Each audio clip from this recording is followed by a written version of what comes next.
وَلْتَكُنْ مِنْكُمْ أُمَّةٌ يَدْعُونَ إِلَى الْخَيْرِ وَيَأْمُرُونَ بِالْمَعْرُوفِ وَيَنْهَوْنَ عَنِ الْمُنْكَرِ وَأُولَئِكَ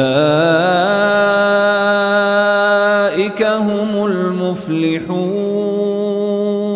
بسم الله الرحمن الرحيم. الحمد لله رب العالمين والصلاة والسلام على أشرف الأنبياء والمرسلين نبينا محمد وعلى آله وأصحابه أجمعين وبعد. সম্মানিত উপস্থিতি, আসিদ্দিক মসজিদের আমাদের মুসল্লিবৃন্দ এবং যারা উপস্থিত আছেন এবং যারা আমাদের সাথে আছেন সবাইকে সাদর শুভেচ্ছা জানিয়ে আজকে দার্স শুরু করছি। আমরা দার্স দিচ্ছিলাম ইমাম আবু জাফর তাহাবী রহমতুল্লাহ রচিত বয়ান আকিদাত আহলুস সুন্নাহ ওয়াল জামাআহ, আহলুস সুন্নাহ ওয়াল জামাআত আকিদার বর্ণনা, এই কিতাবটির একটি অংশে, যেখানে আমরা প্রথমে গত পর্বের সাথে একটা ধারাবাহিকতা রক্ষা করব, তারপর আমরা আজকের দার্সটা শুরু করব ইনশাআল্লাহ। গত পর্বে আমরা আলোচনা করেছিলাম যে যারা আহলুস সুন্নাহ ওয়াল জামাআত তাদের আকিদার কিছু উৎস আছে, তারা সেখান থেকে আকিদা গ্রহণ করে থাকে। তবে তাদের বড় মূলনীতি হচ্ছে তারা আল্লাহ এবং তার রাসূল যা বলেছেন সেখানে তারা আত্মসমর্পণ করে এবং সেটার উপর আমল করে, কোনো রকম বাক্য ব্যয় ব্যতীত, এবং তারা ইস্তিসলাম করে, নিজেকে আত্মসমর্পণ করে দেয় আল্লাহ এবং তার রাসূলের বাণীর কাছে। এবং উদাহরণ হিসেবে উল্লেখ করেছিলাম, তারা বলে যে আল্লাহ রহমান আরশের উপর উঠেছেন। তারা বলে না যে আরশের উপর উঠতে থাকলে তো আগে নিচে থাকতে হবে, আরশের উপর থাকলে তো আগে নাই হইতে হবে, আরশের উপর থাকলে তো এক জায়গায় হয়ে যাবে, এই জাতীয় প্রশ্ন করে না। তারা বলে যে আল্লাহ এবং তার রাসূল বলেছেন এটা সত্য। এভাবে আহলুস সুন্নাহ ওয়াল জামাতের আকীদা হচ্ছে সবসময় নিজের বিবেক দিয়ে কোনো কিছুকে তারা ঠেলে ফেলে দেয় না, কারণ বিবেককে তারা দোষারোপ করে যে আমার বুঝতে ভুল হতে পারে, আল্লাহ রাসূল সাল্লাল্লাহু আলাইহি ওয়াসাল্লাম যা বলেছেন তা সত্য, আমার বুঝের কমতি থাকতে পারে, তবে বিবেক বিরোধী নয়, এটা তারা বলে থাকে। গত পর্বে এরপর আমরা বলেছিলাম যারা আহলুস সুন্নাহ ওয়াল জামাতের আকীদার বিরোধী তাদের নীতি কি। ইমাম আবু জাফর তাহাবী রহমতুল্লাহ আলী সেখানে বলেছেন যে যারা ভুল নীতিতে আছে আকীদার ক্ষেত্রে, তারা কি করে, তারা দুইটি বিদ্যা আছে, একটা হচ্ছে ইলমুন মওজুদ, একটা হচ্ছে ইলমুন মাফকুদ। একটা হচ্ছে দেয়া বিদ্যা, যেটা আল্লাহ দিয়ে দিয়েছেন, একটা হচ্ছে যেটা আল্লাহ দেন নাই। তো বেদাতীরা কি করে, যেটা আল্লাহ দিয়েছেন এটার উপর আমল করবে না, যেটা আল্লাহ দেন নাই এটা পাওয়ার জন্য ব্যস্ত হয়ে পড়বে। এটা বেদাতীর একটা নীতি। এটাকে তিনি বলেছেন, এটা ইমাম আবু জাফর তাহাবী রহমতুল্লাহ বলছেন, ফামান রামা ইলমা মা হাদারা আনহু ইলমুহু ওয়া লাম ইয়াকনা বিতাসলিমি ফাহমুহু হাজাবাহু মুরামুহু আন খালিসিত তাওহীদ ওয়া সাফিল মারিফা। যেই ব্যক্তি আল্লাহ যা নিষেধ করে দিয়েছেন, দেননি যে বিদ্যাটা, সেই বিদ্যাটা পেতে চায়, এবং যেই ব্যক্তি যেটা আল্লাহ দিয়েছেন এটা যারা নিজে যথেষ্ট মনে করে না, নিজে আল্লাহর কাছে ওই বিদ্যা যেটা দিয়েছেন এটার কাছে আত্মসমর্পণ করে না, এই যে তার একটা ভুল উদ্দেশ্য, যে যেটা পেতে চায়, তার উদ্দেশ্যটা যে আমি ওইটা পেতে চাই যেটা আল্লাহ দেয় নেই, আল্লাহ তাআলা একটা বিদ্যা মানুষকে দেয় নেই, সেটা কি? গায়বের ইলম, তাকদীরের ইলম, আল্লাহ তাআলার সিফাতের কাইফিয়ত এবং আখিরাতের পরিপূর্ণ ধরন আল্লাহ তাআলা বর্ণনা করেন নাই। কিভাবে পরিপূর্ণ ধরন কি, যেমন জান্নাতের ফলাফল কি, ফল কীরকম হবে, জান্নাতের বিভিন্ন কি বিস্তারিত ধরন বর্ণনা করেন না, যেগুলি বর্ণনা করছেন এর বাইরে আরও জানতে চায়। তারা কি করবে, এই যে তার ইচ্ছাটা যে আমি আরও জানতে চাই, যেটা আল্লাহ জানান না ওইটা জানতে চাই, ওইটা জানার জন্য ব্যস্ত হয়ে পড়ে। তখন কি করে, কেউ গায়েব জানে না, আল্লাহ এমন লোকের কাছে যায় বলে গায়েব দেন, গায়েব জানান, বেদাত করে, শিরক করে, তো এই জাতীয়। তখন তিনি বলছেন, এটা ইমাম আবু জাফর তাহাবী রহমতুল্লাহ বলেছেন, যে ব্যক্তি যথেষ্ট মনে করবে না যা আল্লাহ দিয়েছে এটাকে মেনে নিবে না, আর যা আল্লাহ দেয়নি এটা জানার জন্য ব্যস্ত হয়ে পড়বে, তার এই উদ্দেশ্যটা তাওহীদের পথে বিরাট প্রতিবন্ধক হবে। হাজাবাহু মুরামুহু আন খালিসিত তাওহীদ, তাওহীদের পক্ষে বিরাট প্রতিবন্ধক হবে। ওয়া সাফিল মারিফা, আল্লাহকে চেনার ক্ষেত্রেও সেটা বড় প্রতিবন্ধক হবে, পরিষ্কারভাবে ধারণা সে পাবে না। আপনারা জানেন যে তাওহীদের দুইটা অংশ রয়েছে, একটা হচ্ছে তাওহীদুল মারিফাত ওয়াল ইসবাত, একটা হচ্ছে তাওহীদুল কসদ ওয়াল ইরাদাত ওয়াল কসদ। আল্লাহ তাআলাকে চেনার ক্ষেত্রে তাওহীদের রুবুবিয়ত চিনতে পারবে না, উলুহিয়ত তো পরের কথা। এই জন্য মারিফাত, যেটা আল্লাহ তাআলাকে চেনা, আল্লাহ তাআলার রুবুবিয়ত সম্পর্কে জানা, এটাও তার অর্জিত হবে না, কারণ সে এমন জায়গায় হাত দিয়েছে যে জায়গা তার হাতে নেই, যে জায়গা তার হাতে নেই, এমন জায়গায় দৌড়াচ্ছে যে জায়গা তার অধীন না। তারপর তিনি বলছেন যে এটা তাকে হাজব করবে, বাধা দিবে, আন সাহিহিল ঈমান, বিশুদ্ধ ঈমান থেকে বাধা দিয়ে রাখবে। ফায়াতাযাবযাবু বাইনাল কুফরি ওয়াল ঈমান, সেই ব্যক্তি, যে ব্যক্তি আল্লাহ তাআলা যা দেননি সেটা জানার চেষ্টা করবে, সে কুফরি এবং ঈমানের মাঝে দোদুল্যমান অবস্থায় থাকবে, দোদুল্যমান অবস্থায় থাকবে। ওয়াত তাসদীক ওয়াত তাকযীব, মিথ্যারোপ এবং সত্যায়নের মাঝে দোদুল্যমান অবস্থা থাকবে, কখনো মানবে কখনো মানবে না, এরকম অবস্থা হবে। ওয়াল ইকরার ওয়াল ইনকার, স্বীকার করা অস্বীকার করার মাঝখানে দোদুল্যমান থাকবে, কখনো মানে এটা কখনো মানে না, এরকম হবে। মুয়াসওয়াসা, দ্বিধান্বিত থাকবে, ওয়াসওয়াসা রোগী হয়ে যাবে। তাআইহান, সে পথ হারিয়ে যাবে। শাক্কান, সন্দেহের মধ্যে থাকবে। জায়গান, পথভ্রষ্ট হবে, ভ্রষ্ট হয়ে যাবে, অন্তর বক্র হয়ে যাবে তার। লা মুমিনান মুসাদ্দিকান, এমন অবস্থা হবে তার লা মুমিনান মুসাদ্দিকান, সে সত্যবাদী ইমানদার হতে পারবে না। ওয়ালা জাহিদান মুকাদ্দিবান, এবং সে মিথ্যারোপকারীও হয়নি। যদি কাফের হইতে বলতে কাফের হয়ে গেছে, কাফের সে সরাসরি বলছে না, মানে সন্দেহের মধ্যে বিরাজ করবে।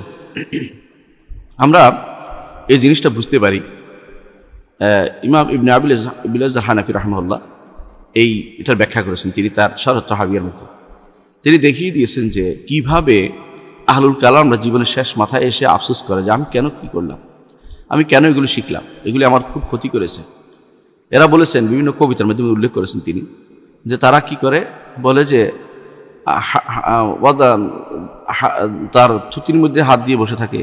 সাধারণত মানুষ খুব চিন্তান্বিত হলে এমনি বসে, তো এইভাবে তারা বসে চিন্তা করতেই থাকে, হায় রে আমি কি করলাম সারাটা জীবন।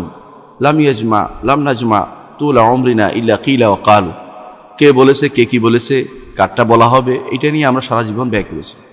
আমরা কোনো লাম নাস্তাফেদ তুলা, আমাদের কোনো কিছুই আমরা উপকৃত হতে পারিনি।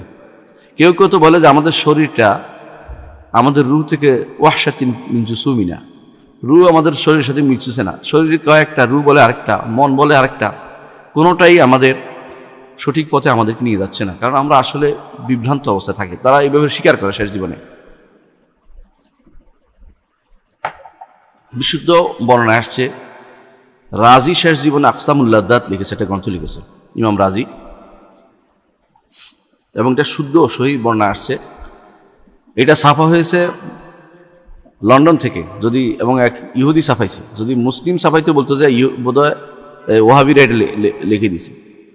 সে প্রমাণ করে দেখেছে বা রাজির হস্তাক্ষর সহ, সে স্বীকার করছে জীবনের শেষ মুহূর্তে আকসামুল লাজ্জাত গ্রন্থে, যে আমি আসলেই সারা জীবন যা করেছি, হায় আমি যদি কোনো এগুলি না করতাম, আমি এগুলি দিয়ে কোনো ইমানের পথে যেতে পারিনি।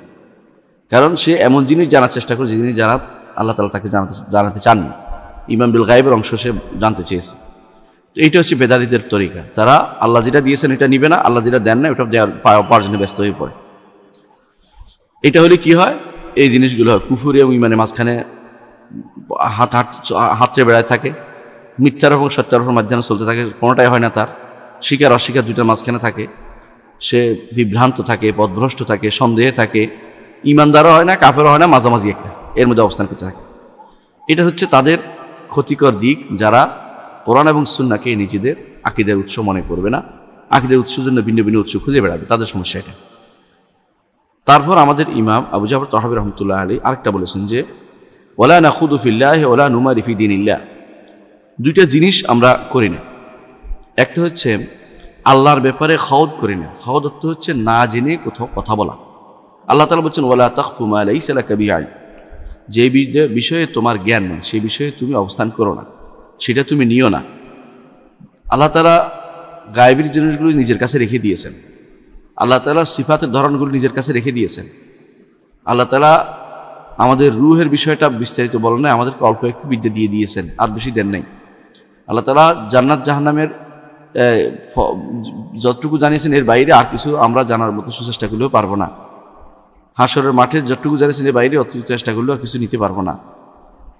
কবর আযাবের বিষয়টি গায়েব রেখেছেন, এখন আমরা চেষ্টা করলেও কিছু নিতে পারবো না। এগুলিতে আমরা লা নাখুদু ফিল্লাহ, আল্লাহ তাআলার আফআলে, কর্মে, আল্লাহ তাআলার সিফাতে আমরা কোনো রকমের খাওয়াত করি না, না জেনে কথা বলি না, না জেনে নাক ঘুষাই দেই না, হাত বাড়ি যেখানে সেখানে হাত লাগাই দেই না। লা নাখুদু, খাওয়াত অর্থ হলো না জেনে কোথাও ঢুকে পড়ে, এটা করি না আমরা। না জেনে কোথাও ঘুষের কাজটা আমরা করি না। এটা হচ্ছে ইমাম আবু জাফর তাহবী রাহমাতুল্লাহ বলছেন আকীদা আহলে সুন্নাত ওয়াল আকীদার মধ্যে। কিন্তু কারা করে? এরা বেদাতেরা এটা করে, বেদাতপন্থীরা এটা করে, আকীদাতে যারা বেদাতি তারা করে।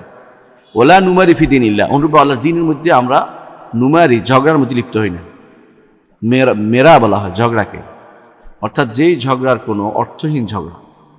অনেকে দেখবেন আপনার সাথে তর্ক করতে খুব রাজি আছে, আপনার সাথে বহস করতে রাজি আছে। কিছু হইলে বলো চলো বহস করি, আমরা বহস করব, আমরা বহস করব। বহসটা কিন্তু খুব জরুরি জিনিস না। কোরআন সুন্নাহ ওয়াদেহ প্রকাশ্য। বহসে যাওয়াটা হচ্ছে একজন মানুষকে জোর করে হাত পা বেঁধে বাধ্য করা। শরীয়ত এটা বলে না কোনো বহস করতে। শরীয়ত বলে তোমার দলিল আছে দলিল দাও, তোমার দলিল আছে দলিল দাও, একজনের তো আক্রমণ করো না, প্রত্যেকে তার দলিল দিয়ে কথা বলো। দলিল দেওয়া, দলিলটা গ্রহণযোগ্য, জনগণই বুঝবে কোনটা গ্রহণযোগ্য কোনটা গ্রহণযোগ্য না, কোনটা গ্রহণযোগ্য কোনটা গ্রহণযোগ্য না, দলিল দিয়ে বোঝা যাবে। কিন্তু আক্রমণাত্মক কথা বলে একজনকে একটা খোঁচা মেরে আমি কোনোদিনই আমি এই ফিল্ডে জয়লাভ, অথবা আমি দল ভারী করলাম। আজকাল তো দল ভারী করে পাশ করে, জানেন তো। কোথাও মোনাজারা হইতে লাগলে দেখবেন, যদিও মোনাজারা পছন্দ করি না, যদিও কেউ করে, ওখানে দেখবেন যে বহু মানুষ লাঠি নিয়ে হাজির হয়ে গেছে। লাঠির কাজ কি? বহু মানুষ গালিগালাজ করতেছে। কেন গালিগালাজ করবে? দলিল ভিত্তিক কথা। প্রত্যেকে তার মতো করে আমল করবে। কুল্লু ইয়ামালু আলা শাকিলাতিহি, প্রত্যেকে তার মতো করে কথা কাজ করতেছে। তুমি তাকে গায়ের জোর দিয়ে তোমার মতে নিচ্ছ কেন? বুঝিয়ে নিতে পারলে আলহামদুলিল্লাহ, যদি বুঝিয়ে নিতে না পারো, তোমার গায়ের জোর দিয়ে কোনো কিছু হাসিল করা যায় না। তো এই মানুষগুলো যারা বেদাতি, তাদের একটা বড় জিনিস হচ্ছে, বড় যে কাজটা তারা করে থাকে, এটা হলো মেরা ফি দীনিল্লাহ, আল্লাহর দিন নিয়ে ঝগড়া করতে খুব পছন্দ করে। আল্লাহর দিন নিয়ে ঝগড়া করতে খুব পছন্দ করে। একজন আমাকে ফোন করে বলতেছে আপনার সাথে মোনাজারা করবো।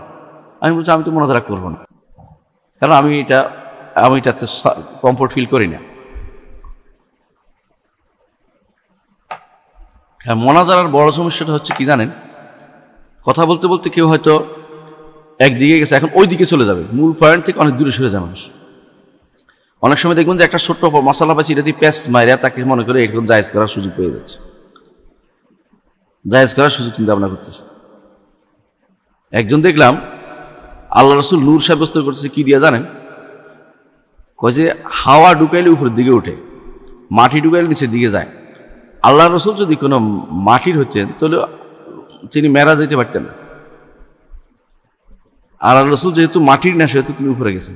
এই সমস্ত প্যাঁচ মারা জবাব দিয়ে আপনি মানবেন? এগুলো তো ফালতু জিনিস, এগুলো তো ফালতু জিনিস। কারণ এই উপরে যাওয়া কি সে উপরে যাওয়া?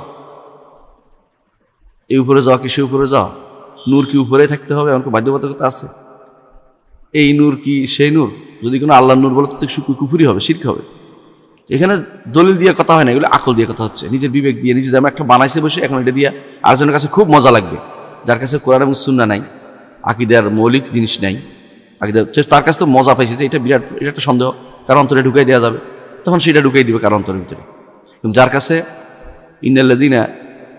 ইন্নাল্লাযীনা তাকাউ ইযা মাসসাহুম তায়ফুম মিনাশ শাইতানি তাযাক্কারু ফাইযা হুম মুবসিরুন, যারা আল্লাহ তাকওয়া অবলম্বন করে তাদের কাছে শয়তানের কার সাথে কাজ লাগে না। তারা বলে যে এই সমস্ত শয়তানি তোমাদের কে বলছে? আল্লাহ রসুলকে আল্লাহ তাআলা নিয়ে গেছেন, তিনি নিয়ে গেছেন, ডেকে নিয়েছেন এবং জিবরিলের মাধ্যমে নিয়েছেন। সেখানে আপনার আর কথা বলার সুযোগ নেই যে কিভাবে গেলেন, কেন গেলেন, নূর না হইলে কেন গেলেন, এগুলো আর বানাইছেন আপনি কথা বলতে বলেন। নূর যদি যাইতেন যা হয়তো তোর এত মর্যাদার কি সাথে, তো জিবরিল তো উঠে সারাদিন উঠে নামা করে, জিবরিল তো নূরের তৈরি, তিনি তো সারাদিনে উঠে নামা করতেছে, ফেরেশতারা উঠে নামা করতেছে নূরের তৈরি। আল্লাহ রসুল সাল্লাল্লাহু আলাইহি ওয়াসাল্লামকে আলাদাভাবে মর্যাদা কেন করা হলো? কারণ মাটির মানুষ হয়েও তিনি আল্লাহ তাআলা তাকে সম্মানিত করেছেন, ডেকে নিয়েছেন। এটা হলো বড় কথা। এটাকে আপনি অন্যভাবে নিলে আমি অন্যভাবে এরকম কথা বলতে পারি, কিন্তু আমি কোনোটাই বলি না, আমি শুধু এটা জবাবের জন্য বলছি। আমি বলবো যে আল্লাহ তাআলা তাকে নিয়ে গেছেন, এটাই কথা। কী জন্য নিয়ে গেছেন? আল্লাহ তাআলা সম্মানিত করেছেন। কিন্তু আপনার যে বিবেকটা শুদ্ধ না, যেটা দিয়ে আপনি দলে দিচ্ছেন, এটা মেরা ফি দীনিল্লাহ, আল্লাহ দিনের মধ্যে ঝগড়া করার পদ্ধতি আবিষ্কার করে এরা বসে বসে সারাক্ষণ এই ঝগড়ার মধ্যে লিপ্ত থাকে। এই জাতীয় কাজ যারা করবে তারা আসলেই বিভ্রান্ত পথের মধ্যে আছে। এটাই হচ্ছে মূলত বিভ্রান্তির পথ উন্মুক্ত করে। যারা এই জাতীয় কাজ করবে তারা কখনো হেদায়েত প্রাপ্ত হতে পারে না। অর্থাৎ যারা আল্লাহর দ্বীনের মধ্যে জিদাল করবে, ঝগড়া করবে, যারা আল্লাহ তাআলার সম্পর্কে জানার ক্ষেত্রে যাদের মধ্যে সারাদিন আল্লাহ তাআলার ব্যাপারে জানার ক্ষেত্রে যাদের মধ্যে সারাদিন কাজ করে যে আমি আল্লাহটা খুঁজে বের করবো, আল্লাহর এটা খুঁজে বের করবো, স্রষ্টার কোনো কিছু খুঁজে বের করবে, আল্লাহ যেটা বলে সেটা মানবে না, যেটা বলে না এটা খুঁজে বের করার চিন্তা করবে, তারা কোনো হক পথ পেতে পারে না। শেখুল ইসলাম ইবনে তাইমিয়া রহমতুল্লাহ আলাইহি তার কাদেরিয়াদের উপর একটা তাইয়া আছে, তার তাইয়া মানে হলো একটা কবিতা, বিরাট কবিতা আছে, যার মধ্যে তিনি বলেছেন যে ও আসলু দালালিল খালকি মিন কুল্লি ফিরকাতিন হুয়াল খাউদু ফি ফাইলিল ইলাহি বিইল্লাতিন। সমস্ত সৃষ্টিকুলের মধ্যে যারা পথভ্রষ্ট হয়েছে, তারা পথভ্রষ্ট হয়েছে জন্য আল্লাহর কর্মকাণ্ডের মধ্যে কারণ খুঁজে বসে বসে, আল্লাহর কর্মকাণ্ডে কারণ খুঁজে। আল্লাহর কর্মকাণ্ডে আপনি কারণ খুঁজে পারবেন না। ফাইন্নাহুম লাম ইয়াফহামু হিকমাতান লাহু ফাসারু আলা নূ'আ মিনাল জাহিলিয়া। তারা যখন আল্লাহর হিকমত বুঝবে না তখন জাহিলিয়াতে পড়ে যায়। আল্লাহর হিকমত না বুঝলে আপনাকে কি মানতে হবে? আল্লাহ তার হিকমত রয়েছে। ফেলুল হালি হাকিম লা ইয়াখলু আন হিকমা। আল্লাহর হাকিমের ফেল কর্ম হিকমত চেয়ে খালি না। আমি না বুঝতে পারি, আমার বুঝ কম থাকতে পারে, সব মানুষের বুঝ একরকম না, আপনি সবাই জানেন। দুনিয়ার সমস্ত মানুষের বুঝ একত্র করলেও অনেক সময় দেখবেন যে ভুল হচ্ছে। কেমন ভুল হচ্ছে? অনেক মানুষই একমত হয়ে গেছিল এক সময় যে সূর্য ঘুরে না, পৃথিবী ঘুরে, এখন বলে সবটাই ঘুরে। দেখেন তো কত উল্টাপাল্টা হয়ে গেছিল। তোর বোঝা গেল এত বিবেকও ঠিক মতো বুঝতে পারেনি। তো আল্লাহ তো স্রষ্টা, সৃষ্টিটাই বুঝতে পারে নাই তারা, স্রষ্টা বোঝা তো বড় দূরের ব্যাপার। এই জন্য ইবনে তাইমিয়া রাহমাতুল্লাহ যেটা বলেছেন ও আসলু দালালিল খালকি মিন কুল্লি ফিরকাতিন হুয়াল খাউদু ফি ফাইলিল ইলাহি বিইল্লাতিন। সৃষ্টির সমস্ত সৃষ্টির মধ্যে যারা পথভ্রষ্ট হয়েছে যে একটা বড় কারণ হচ্ছে এটা, আল্লাহ তাআলার কর্মের মধ্যে তারা একটা কারণ খুঁজতে থাকে সারাদিন। আল্লাহ এটা কেন করলেন? আল্লাহ এই বেটাকে অসুস্থ কেন করলেন? আল্লাহ আমাকে কেন সুস্থতা দিলেন না? আল্লাহ অমুকে কেন, ভালো মানুষটাকে কেন কোভিড-19 ফেললেন? আল্লাহ অমুককে কেন ফেললো না? আল্লাহ অমুককে কেন ক্ষমতা দিল, আমার দিল না? এই টেনশনে একজন মানুষ যা করতেছে, ইল্লাত খুঁজতে খুঁজতে কি করে তারা, যখন এই ইল্লাত বুঝে আসে না তখন জাহিলিয়াতে চলে যায়, তখন উল্টাপাল্টা বকতে আরম্ভ করে, তখন এমন সব কথা বলে যেগুলো আল্লাহ তাআলা অনুমোদন করেননি। কারণ তারা যেটা খুঁজতেছে এটা পাওয়ার জিনিস না, এটা পাওয়ার জিনিস যদি আল্লাহ দয়া পরবশই কোথাও বলে দেন, যেমন বলে দিয়েছেন আল্লাহ তাআলা কি, যে লেকা ইলা তাসাও, যে উহুদের যুদ্ধে তোমরা কেন, তোমাদের এই হলো ঘটনা ঘটলো, তোমাদের কেন কষ্ট হলে বলে দিয়েছেন, কারণ তোমরা এই করেছো, আল্লাহ বলে দিয়েছেন। আল্লাহ যদি না বলতেন আমাদের জানার কোনো সুযোগ ছিল না। তো যেটা আল্লাহ বলে দিয়েছেন এর বাইরে জানার জন্য যারা চেষ্টা করবে তারাই পথভ্রষ্ট হবে। এখানেও তাই, আকীদার ক্ষেত্রে আল্লাহ যা বলে দিয়েছেন, আকীদা হচ্ছে সবটাই হলো গায়বিয়াত।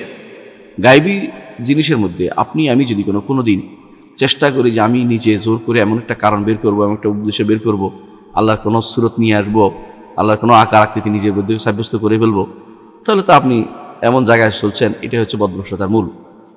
প্রত্যেকে তাই হয়েছে, প্রত্যেকটি পথভ্রষ্ট। দেখেন ইহুদিরা কি করছে, ওজায়ের আল্লাহর ছেলে, এত বেশি পারলো কি করে? ওজায়েরকে কেন তারা ছেলে বলেছে জানেন? তাদের কিতাব যখন তাওরাত হারিয়ে গেছে তখন তারা অনেকদিন পর্যন্ত তাওরাত পাচ্ছে না। তখন আজরা নামে তাদের এক যুবক, সে বলতেছে আমার কাছে তাওরাত আছে, সে তাওরাত উগলে দিয়েছে বলে। তো এই তাওরাত সে যে দিছে এটার প্রমাণ কি? সে যতটুকু মুখস্থ করেছে ততটুকু বলেছে, যতটুকু তার জানছে যুগ বলেছে, যুবক হিসাবে সেটাই তাওরাত হিসেবে আসে এখন তাদের কাছে আসল তাওরাত নাই। এখন তারা সে কেমনে জানলো? নিশ্চয় আল্লাহর ছেলে, বাড়াইতে আল্লাহর ছেলে বানিয়ে দিচ্ছে, কারণ খুঁজতে খুঁজতে। ঈসা আলাইহিস সালাম যখন তারা দেখলো যে সাধারণত পিতা ব্যতীত কোনো সন্তান হয় না, যেহেতু তার সন্তানের নিশ্চয় আল্লাহ, তার আল্লাহ মারিয়ামের কোনো স্বামী নেই, নিশ্চয় নাউজুবিল্লাহ, সেটা মারিয়ামের সন্তান আল্লাহর সন্তান বলে দাবি করে, আল্লাহর পুত্র দাবি করে বসছে, বা কারণ খুঁজতে খুঁজতে ওইদিকে চলে গেছে। দেখুন হিন্দুরা কি করে, কারণ খুঁজতে খুঁজতে যে এই কারণ যে তার একটা ছবি বানাতে হবে, আমরা যে যাকে দেখতে পাই না তার ইবাদত করে কি করে, এই জন্য তার একটা ছবি বানিয়ে রাখে। এই কারণ খুঁজতেছে, তার দেখতে পাই না তারা কি করবে, একটা কারণ বানাচ্ছে, তার ছবি বানাচ্ছে। তো ছবি বানাইতে নিজের মতো করে বানাইতে একসময় পুরুষ, একসময় মহিলা, একসময় খুব ভয়ঙ্কর মহিলা, যে যখন পায় তখন সেরকম বানায়। কখনো কখনো শুধু মহিলা নয়, প্রাণীজ কুল যেগুলি চলতে পারে না, কুরমানি হলো আর কি শুকর, কেউ দেখবেন যে বানর, কেউ ইঁদুর, এগুলির আবাদ করতেছে, কেউ গজের আবাদ করতেছে, হাতির, কেউ এমনকি বট গাছের, কেউ তুলসী গাছের, মানে যাইতে যাইতে যাইতে যাইতে নিকৃষ্ট জীব যেটা এটাকেও তারা আবার মনে করতেছে তাদের দেবতা। কারণ হচ্ছে কারণ খুঁজতে খুঁজতে অন্যদিকে চলে গেছে, ডাইভার্ট হয়ে গেছে, আল্লাহ তাআলা থেকে অন্যদিকে চলে যাচ্ছে। তো এরাই যারাই এই জাতীয় ইবনে তাইমিয়া রাহমাতুল্লাহ যেটা বলেছেন যে আসলু দালালিল খালকি ফি কুল্লি ফিরকাতিন হুয়াল খাউদু ফি ফি'লিল ইলাহি বিইল্লাতিন, সৃষ্টিকুলের সব পদভ্রষ্টতা এখানে আসে যখন আল্লাহর কারণগুলি, আল্লাহ তাআলার কর্মের মধ্যে কারণ খুঁজতে থাকে। আল্লাহ এটা কেন করলেন, অথবা স্রষ্টা এটা কেন হলো, এটা একটা নিশ্চয় কারণ বের করতে করতে নিজে একটা বানাই ফেলে আরেকটা। এটাই হচ্ছে পদভ্রষ্টতার মূল জায়গা, যেখান থেকে পদভ্রষ্ট হয়েছে মানুষ। যেটা আল্লাহ দেন নাই ওই ইলমটা আপনার জানার দরকার নেই, ওই ইলমটা রেখে দেন। আল্লাহ তাআলা বলছেন তিনি আরশের উপর উঠেছেন, আলহামদুলিল্লাহ, এটুকু বিষয় আল্লাহ আরশের উপর উঠেছেন। আল্লাহ তাআলা বলেন নাই যে তিনি নিচ থেকে উঠলেন, উপর থেকে নামলেন, না পাশ থেকে উঠলেন, নাকি এমনি উঠছেন। কারণ আপনার এটা আপনার হয়, এটা আল্লাহর উঠা আপনার উঠার মতো না, আপনার এটা হয়। আপনি যখনই এরকম কিছু চিন্তা করবেন অর্থাৎ নিজের উপর কেয়াস করেছেন, নিজের উপর কেয়াস করাটা তো হারাম। কেমনে উঠলেন, কেন উঠলেন এই খুঁজতে যাচ্ছেন, তখন আপনি পদভ্রষ্ট হয়ে গেছেন। ঠিক অনুরূপভাবে তাকদির নিয়েও যারা কথা বলে, ওরও এই কাজে আল্লাহ এটা কেন দিলেন না, ওরে কেন দিল, আমারে দিল না কেন, ইত্যাদি ইত্যাদি করতে করতে একসময় পদভ্রষ্ট হয়ে যায়। এটাই হচ্ছে কারণ। তাহলে দেখা গেল যে মূল পদভ্রষ্টতার সূতিকাগার বলতে পারেন যে আল্লাহর কর্মের মধ্যে কারণ খুঁজতে থাকা। যদি আল্লাহ তাআলা কোনো কিছু প্রকাশ করে দিয়ে নিতে পারবেন না, নিষিদ্ধ না, কিন্তু যদি আল্লাহ প্রকাশ না করে সেখানে বসে থাকতে হবে, সেখানে আর সামনে না এগিয়ে যাওয়া উচিত নয়। এটি হচ্ছে নিয়ম। এজন্য একটি হাদিস সহিহ হাদিসে আসছে, ইদা যুকরাল কদরু ফামসিকু, যখন তাকদীরের কথা আসে চুপ থাকো, মানে সামনে এগিয়েও না, বুঝতে যতটুকু বুঝছো অতটুকু, আল্লাহ রাসূল যতটুকু বলছে অতটুকু বিশ্বাস করো। ওই যা যুকরা নুজুম ফামসিকু, তারকারাজি সম্পর্কে বিস্তারিত বর্ণনা দিতে গেলে সেখানে চুপ থাকো, কারণ তারকারাজি সম্পর্কে বিস্তারিত কথা বলো না, তারকার প্রভাব পড়ে এগুলি বলিও না। ওই যা যুকরা আসহাবি ফামসিকু, যখন আমার সাহাবীদের কথা আসে তোমাদের কাছে তখন চুপ থাকে। দুর্ভাগ্য যে এখন এটা নিয়ে কেউ চুপ থাকে না, এটা নিয়ে বেশি কথা বলে। সাহাবীদের সম্পর্কে কেউ কথা না বললে বরং ওকে বলা হয় যে আমরা ইতিহাস থেকে শিক্ষা নিচ্ছি, ওই ইতিহাস থেকে শিক্ষা নেওয়ার প্রয়োজন নেই। ওটা হচ্ছে বিভ্রান্তি তৈরি করা, ওটা বিভ্রান্তি তৈরি করা। সাহাবায়ে কেরাম কেন যুদ্ধ করলেন আপনার এই কারণ জানার দরকার নেই, একদম বন্ধ করে দেন, কারণ রাসূল নিষেধ করেছে ইদা যুকিরা আসহাবি ফামসিকু, আমার সাহাবীদের কোনো কথা উঠলে সেখানে চুপ থাকো, আর বাড়াইও না, সামনে আগাইও না। রাদিয়াল্লাহু আনহুম বলো, কে ভালো কে মন্দ কোনোটা বলার দরকার নেই তোমার। মুআবিয়া রাদিয়াল্লাহু আনহু ভালো না আলী রাদিয়াল্লাহু আনহু ভালো, কে একটু ভালো কে একটু খারাপ, কে এগুলি খোঁজার দরকার নেই তোমার। সবাই আলহামদুলিল্লাহ ইখওয়ানা আলা সুরুরিন মুতাকাবিলিন, জান্নাতে একে অপরের সামনে বসে থাকবে ইনশাআল্লাহ। আপনি মাঝখান দিয়ে ক্ষতিগ্রস্ত হবেন, তাদের কারণে আপনি ক্ষতিগ্রস্ত হবেন, জাহান্নামে চলে যাবেন। তাদের বিরুদ্ধে কথা বলবেন, তাদের বিরুদ্ধে করে আপনি জাহান্নামে চলে যাবেন। তাদের কোনো ক্ষতি হবে না, ক্ষতি আপনারই হবে। এই জন্য এই জাতীয় মাসালাতে আমরা যেটা জানি না ওটা জানার চেষ্টা করা উচিত নয়, এটা জানার চেষ্টা করা উচিত নয়। এটা যদি করেন প্রত্যেকটি মাসালাতে এরকম যখনই করবেন আপনার তাওহীদ থেকে দূরে সরে যাবেন, বিশেষ করে আল্লাহ সংক্রান্ত বিষয়। তো আর কি থেকে দূরে থাকবেন? সাফিল মারেফা, জানা থেকে দূরে থাকবেন। জানা থেকেই ইলম থেকে দূরে থাকবেন। মারেফা শব্দটি ব্যবহার করেছেন, মারেফার তো ইলম, মারেফার তো জানা। এখানে মারেফা বলতে সুফিবাদী মারেফত বুঝায় না। সুফিবাদীরা মারেফত বলতে বুঝায় হাকিকত, তরিকত, মারেফত, হ্যাঁ, আরেকটা আছে ওদের শরীয়ত, হাকিকত, তরিকত, মারেফত, 4 ভাগ করছে। ওই মারেফত কিছু আরবদের মধ্যে কোনোদিন প্রচলন ছিল না, এটা এরা জানতো না। তারা এগুলি আসছে 4th শতকের দিকে, এগুলি এসে ঢুকছে বিভিন্ন দিক থেকে ঢুকছে, হিন্দু ধর্ম, বৌদ্ধ ধর্ম, বিভিন্ন ধর্ম থেকে এসে ঢুকছে, আর এগুলিকে অনেকে গ্রহণ করে নিয়েছে। ওই জাতীয় জিনিস ছিল না মারেফত বলতে। এই জন্য কোরআন হাদিসে কোথাও মারেফত শব্দটি আসেনি। ইয়ারিফুন আসছে কোরআন কারীম, ইয়ারিফুনা নি'মাতাল্লাহি সুম্মা ইউনকিরুনাহা। কোরআনে আসছে আল্লাযিনা আতাইনাহুমুল কিতাবা ইয়ারিফুনাহু কামা ইয়ারিফুনা আবনাহুম। শুধু জানা এই শব্দটা আসছে। তাহলে দেখেন মারেফা শব্দটি আসলে কোরআন ও হাদিসে কোথাও পক্ষে বিপক্ষে কোনোটাই বলা হয় না কি মারেফাত কি করতে হবে না করতে হবে। অথচ মারেফাতের জন্য ব্যস্ত হয়ে পড়ে, মারেফাতের জন্য কেউ কেউ দরবার খুলে বসে, মারেফাতের জন্য কেউ কেউ বিরাট শ্রম, বিরাট বলে সাধনা করে। অথচ মারেফা শব্দটি কোরআন হাদিসে কোথাও অর্জন করতে বলা হয়নি, বলা হয়েছে ইলম অর্জন করতে, পড়তে বলা হয়েছে। ইকরা বলতে ফাইলাম, জানো। হাদিসে বলা হয়েছে তলাবুল ইলমি ফরিদা, ইলম অর্জন করতে বলা হয়েছে। তো এখানে এটাই বলা হচ্ছে, এখানে মারেফত বলতে ইলম বোঝানো হয়েছে। যেই ব্যক্তি জানার চেষ্টা করবে যা আল্লাহ দেননি, সেটা জানার চেষ্টাটা তাকে আল্লাহ সম্পর্কে জানা থেকে বাধা দিবে, এটা হলো উদ্দেশ্য। তার সফি বিশুদ্ধ জ্ঞান থেকে তাকে বাধা দিয়ে রাখবে, সেই বিশুদ্ধ জ্ঞান কখনো প্রাপ্ত হবে না। এটাই হচ্ছে বড় কথা। আল্লাহ তাআলা এবং তার রাসূল যেটা চেয়েছেন আমাদের কাছ থেকে, সেটা হচ্ছে তাওহীদের ব্যাপারে বান্দাকে দুই রকমের অন্তর থেকে দুইটা জিনিস নিতে বলেছে। একটা হচ্ছে কি, একটা হচ্ছে যে আল্লাহ যা জানিয়েছেন এবার এতরাজ না করা, আল্লাহ এবং তার রাসূল যা বলেছেন এবার আপত্তি না তোলা, প্রথম কাজ তাওহীদের ব্যাপারে। দ্বিতীয় কাজ হচ্ছে আমল করা, আমল করা, যা জেনেছেন আপত্তি না তুলে যা জেনেছেন তার উপর আমল করা। করা যাবে না কোনটা? পরেরটা, যা জানেননি তা জানার চেষ্টা করা যাবে না, আর যা জেনেছেন তারও আমল বন্ধ করা যাবে না। তাহলে দুইটা জিনিস লাগবে, এই দুইটা জিনিস এখানে উল্লেখ করা হয়েছে। একটা হচ্ছে তাওহীদের ব্যাপারে যা জেনেছেন আপত্তি তুলেন না, এটা মেনে নেন, আর যা জেনেছেন তার উপর আমল করেন। এর বাইরে যারাই যাবে, এই দুইটার বিপরীতে যারা যাবে তারাই পথভ্রষ্ট হবে, তারাই তাওহীদ প্রাপ্ত হবে না, আকীদা প্রাপ্ত হবে না, সঠিক জ্ঞান প্রাপ্ত হবে না। এটাই এখানে তুলে ধরা হয়েছে। এই জন্য দেখেন কোরআনে কারিমে আল্লাহ তাআলা বলতেছেন যে ওয়ালাউ আন্নাহুম ফাআলু মা ইউআদুনা বিহি লাকানা খায়রান লাহুম ওয়া আশাদ্দা তাসবীতা। জানার পরে আমল করাটা, জানার পরে আমল করার ব্যাপারটা, এটা কোরআনের নির্দেশনা, হাদিসের নির্দেশনা। এই জন্য আল্লাহ তাআলা বলছেন যদি তাদেরকে যা জানানো হচ্ছে এর উপর তারা আমল করতো, তারা করতো, ওসিয়ত করতো, যা জানানো হচ্ছে তার নসিহত করে যা তাদেরকে জানানো হচ্ছে এটা তারা আমল করতো, তাদের জন্য উত্তম হতো এবং তাদের ঈমানটা মজবুত হতো। লাকানা খায়রান লাহুম, একটা ব্যক্তির জন্য যা জানে তারপর আমল করাটা উত্তম কাজ, যা জানে না তা জানার চেষ্টা করা উচিত না, আর যা জানে তা আমল বাদ দেওয়া উচিত না। এটা হলো বড় কথা। সলফে সালেহীন জন্য সবসময় বলতেন মান আমিলা বিমা আলিমা আওরাসাহুল্লাহু ইলমা মা লাম ইয়ালাম। যেই ব্যক্তি যা জেনেছে তার উপর আমল করবে, আল্লাহ তাআলা তাকে যা জানেননি সেটা তাকে জ্ঞান দান করবে।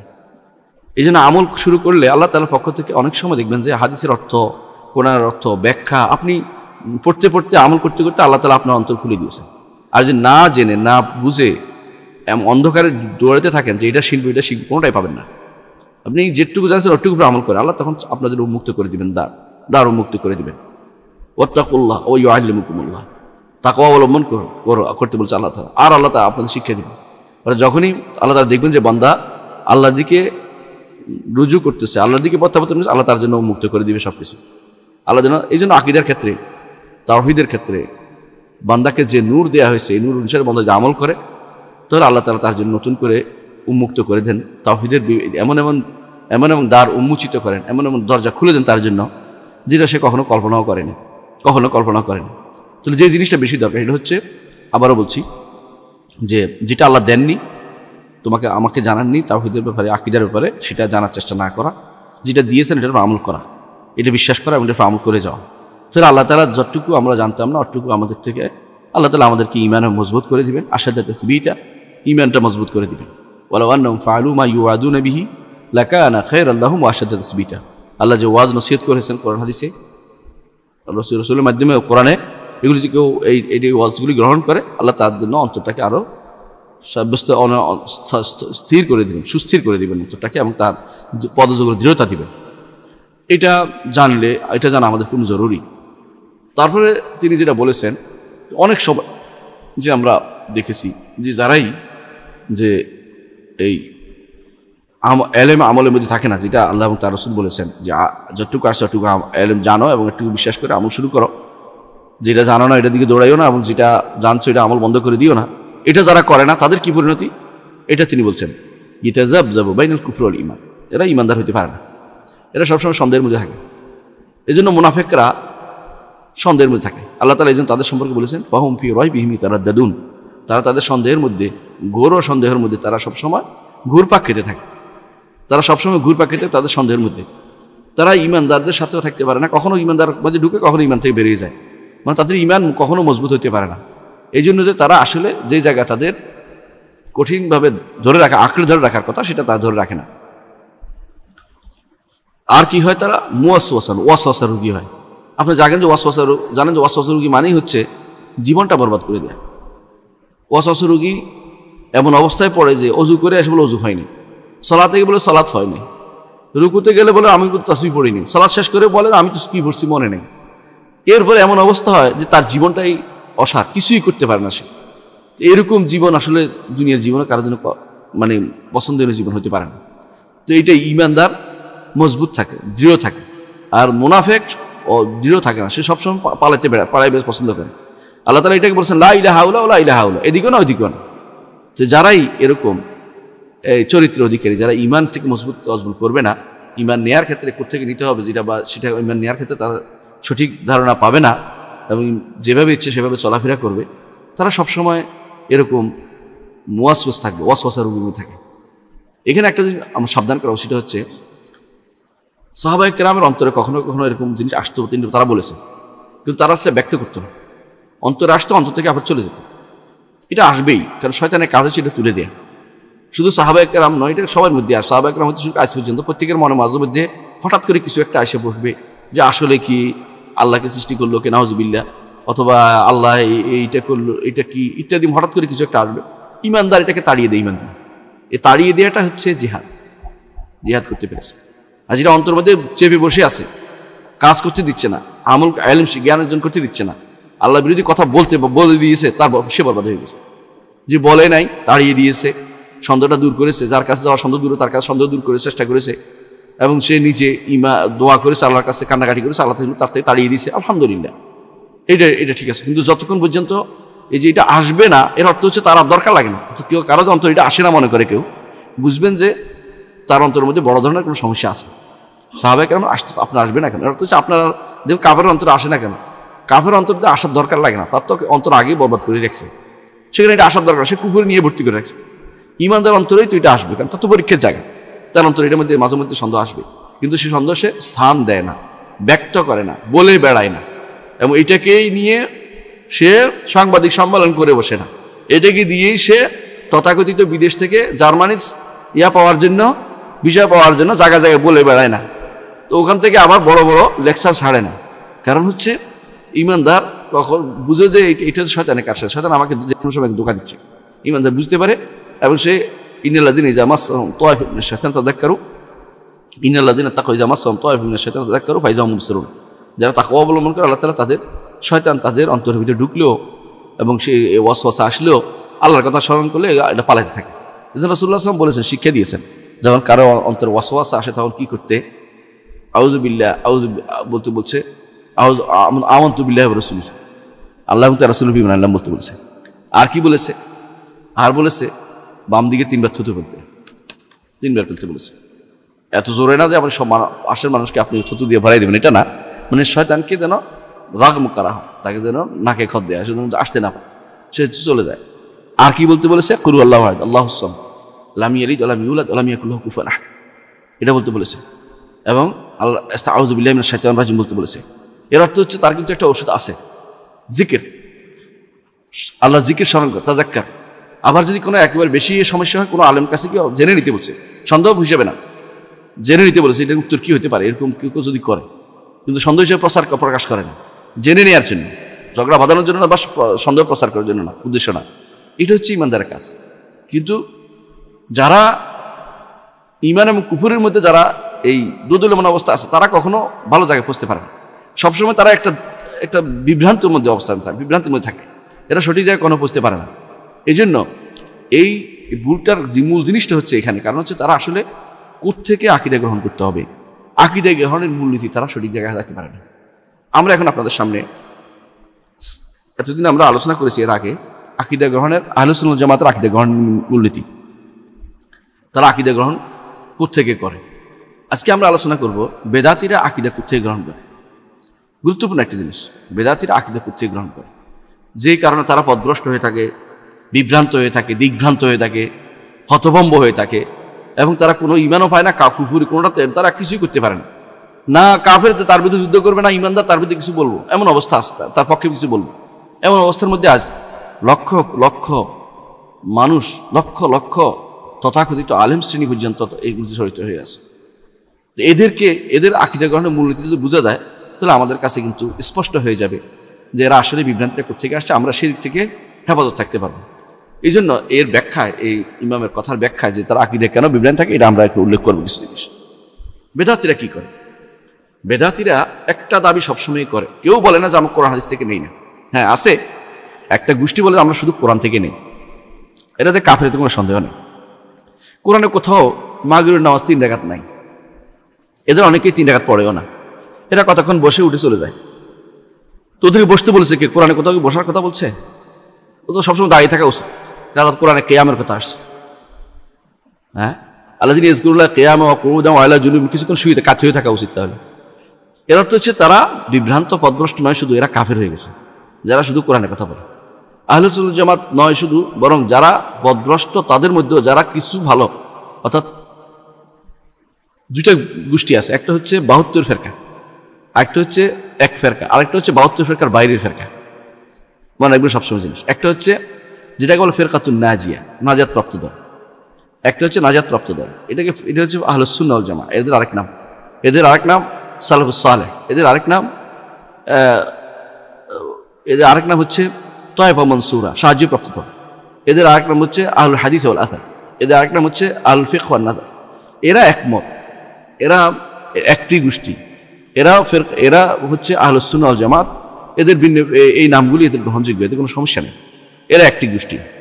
এর বাইরে ঈমানদার অথচ আকীদাগত বিভ্রান্তিতে আছে, তবে একেবারে কাফের হয়ে যায়নি, এরা হচ্ছে 72 ফেরকা আর 72 ফেরকা, 73 ফেরকার মধ্যে আর 72 ফেরকা, অথবা 72 ফেরকার মধ্যে আর 71 ফেরকা। দুইটা হাদিস আছে, দুই ভাই বললাম।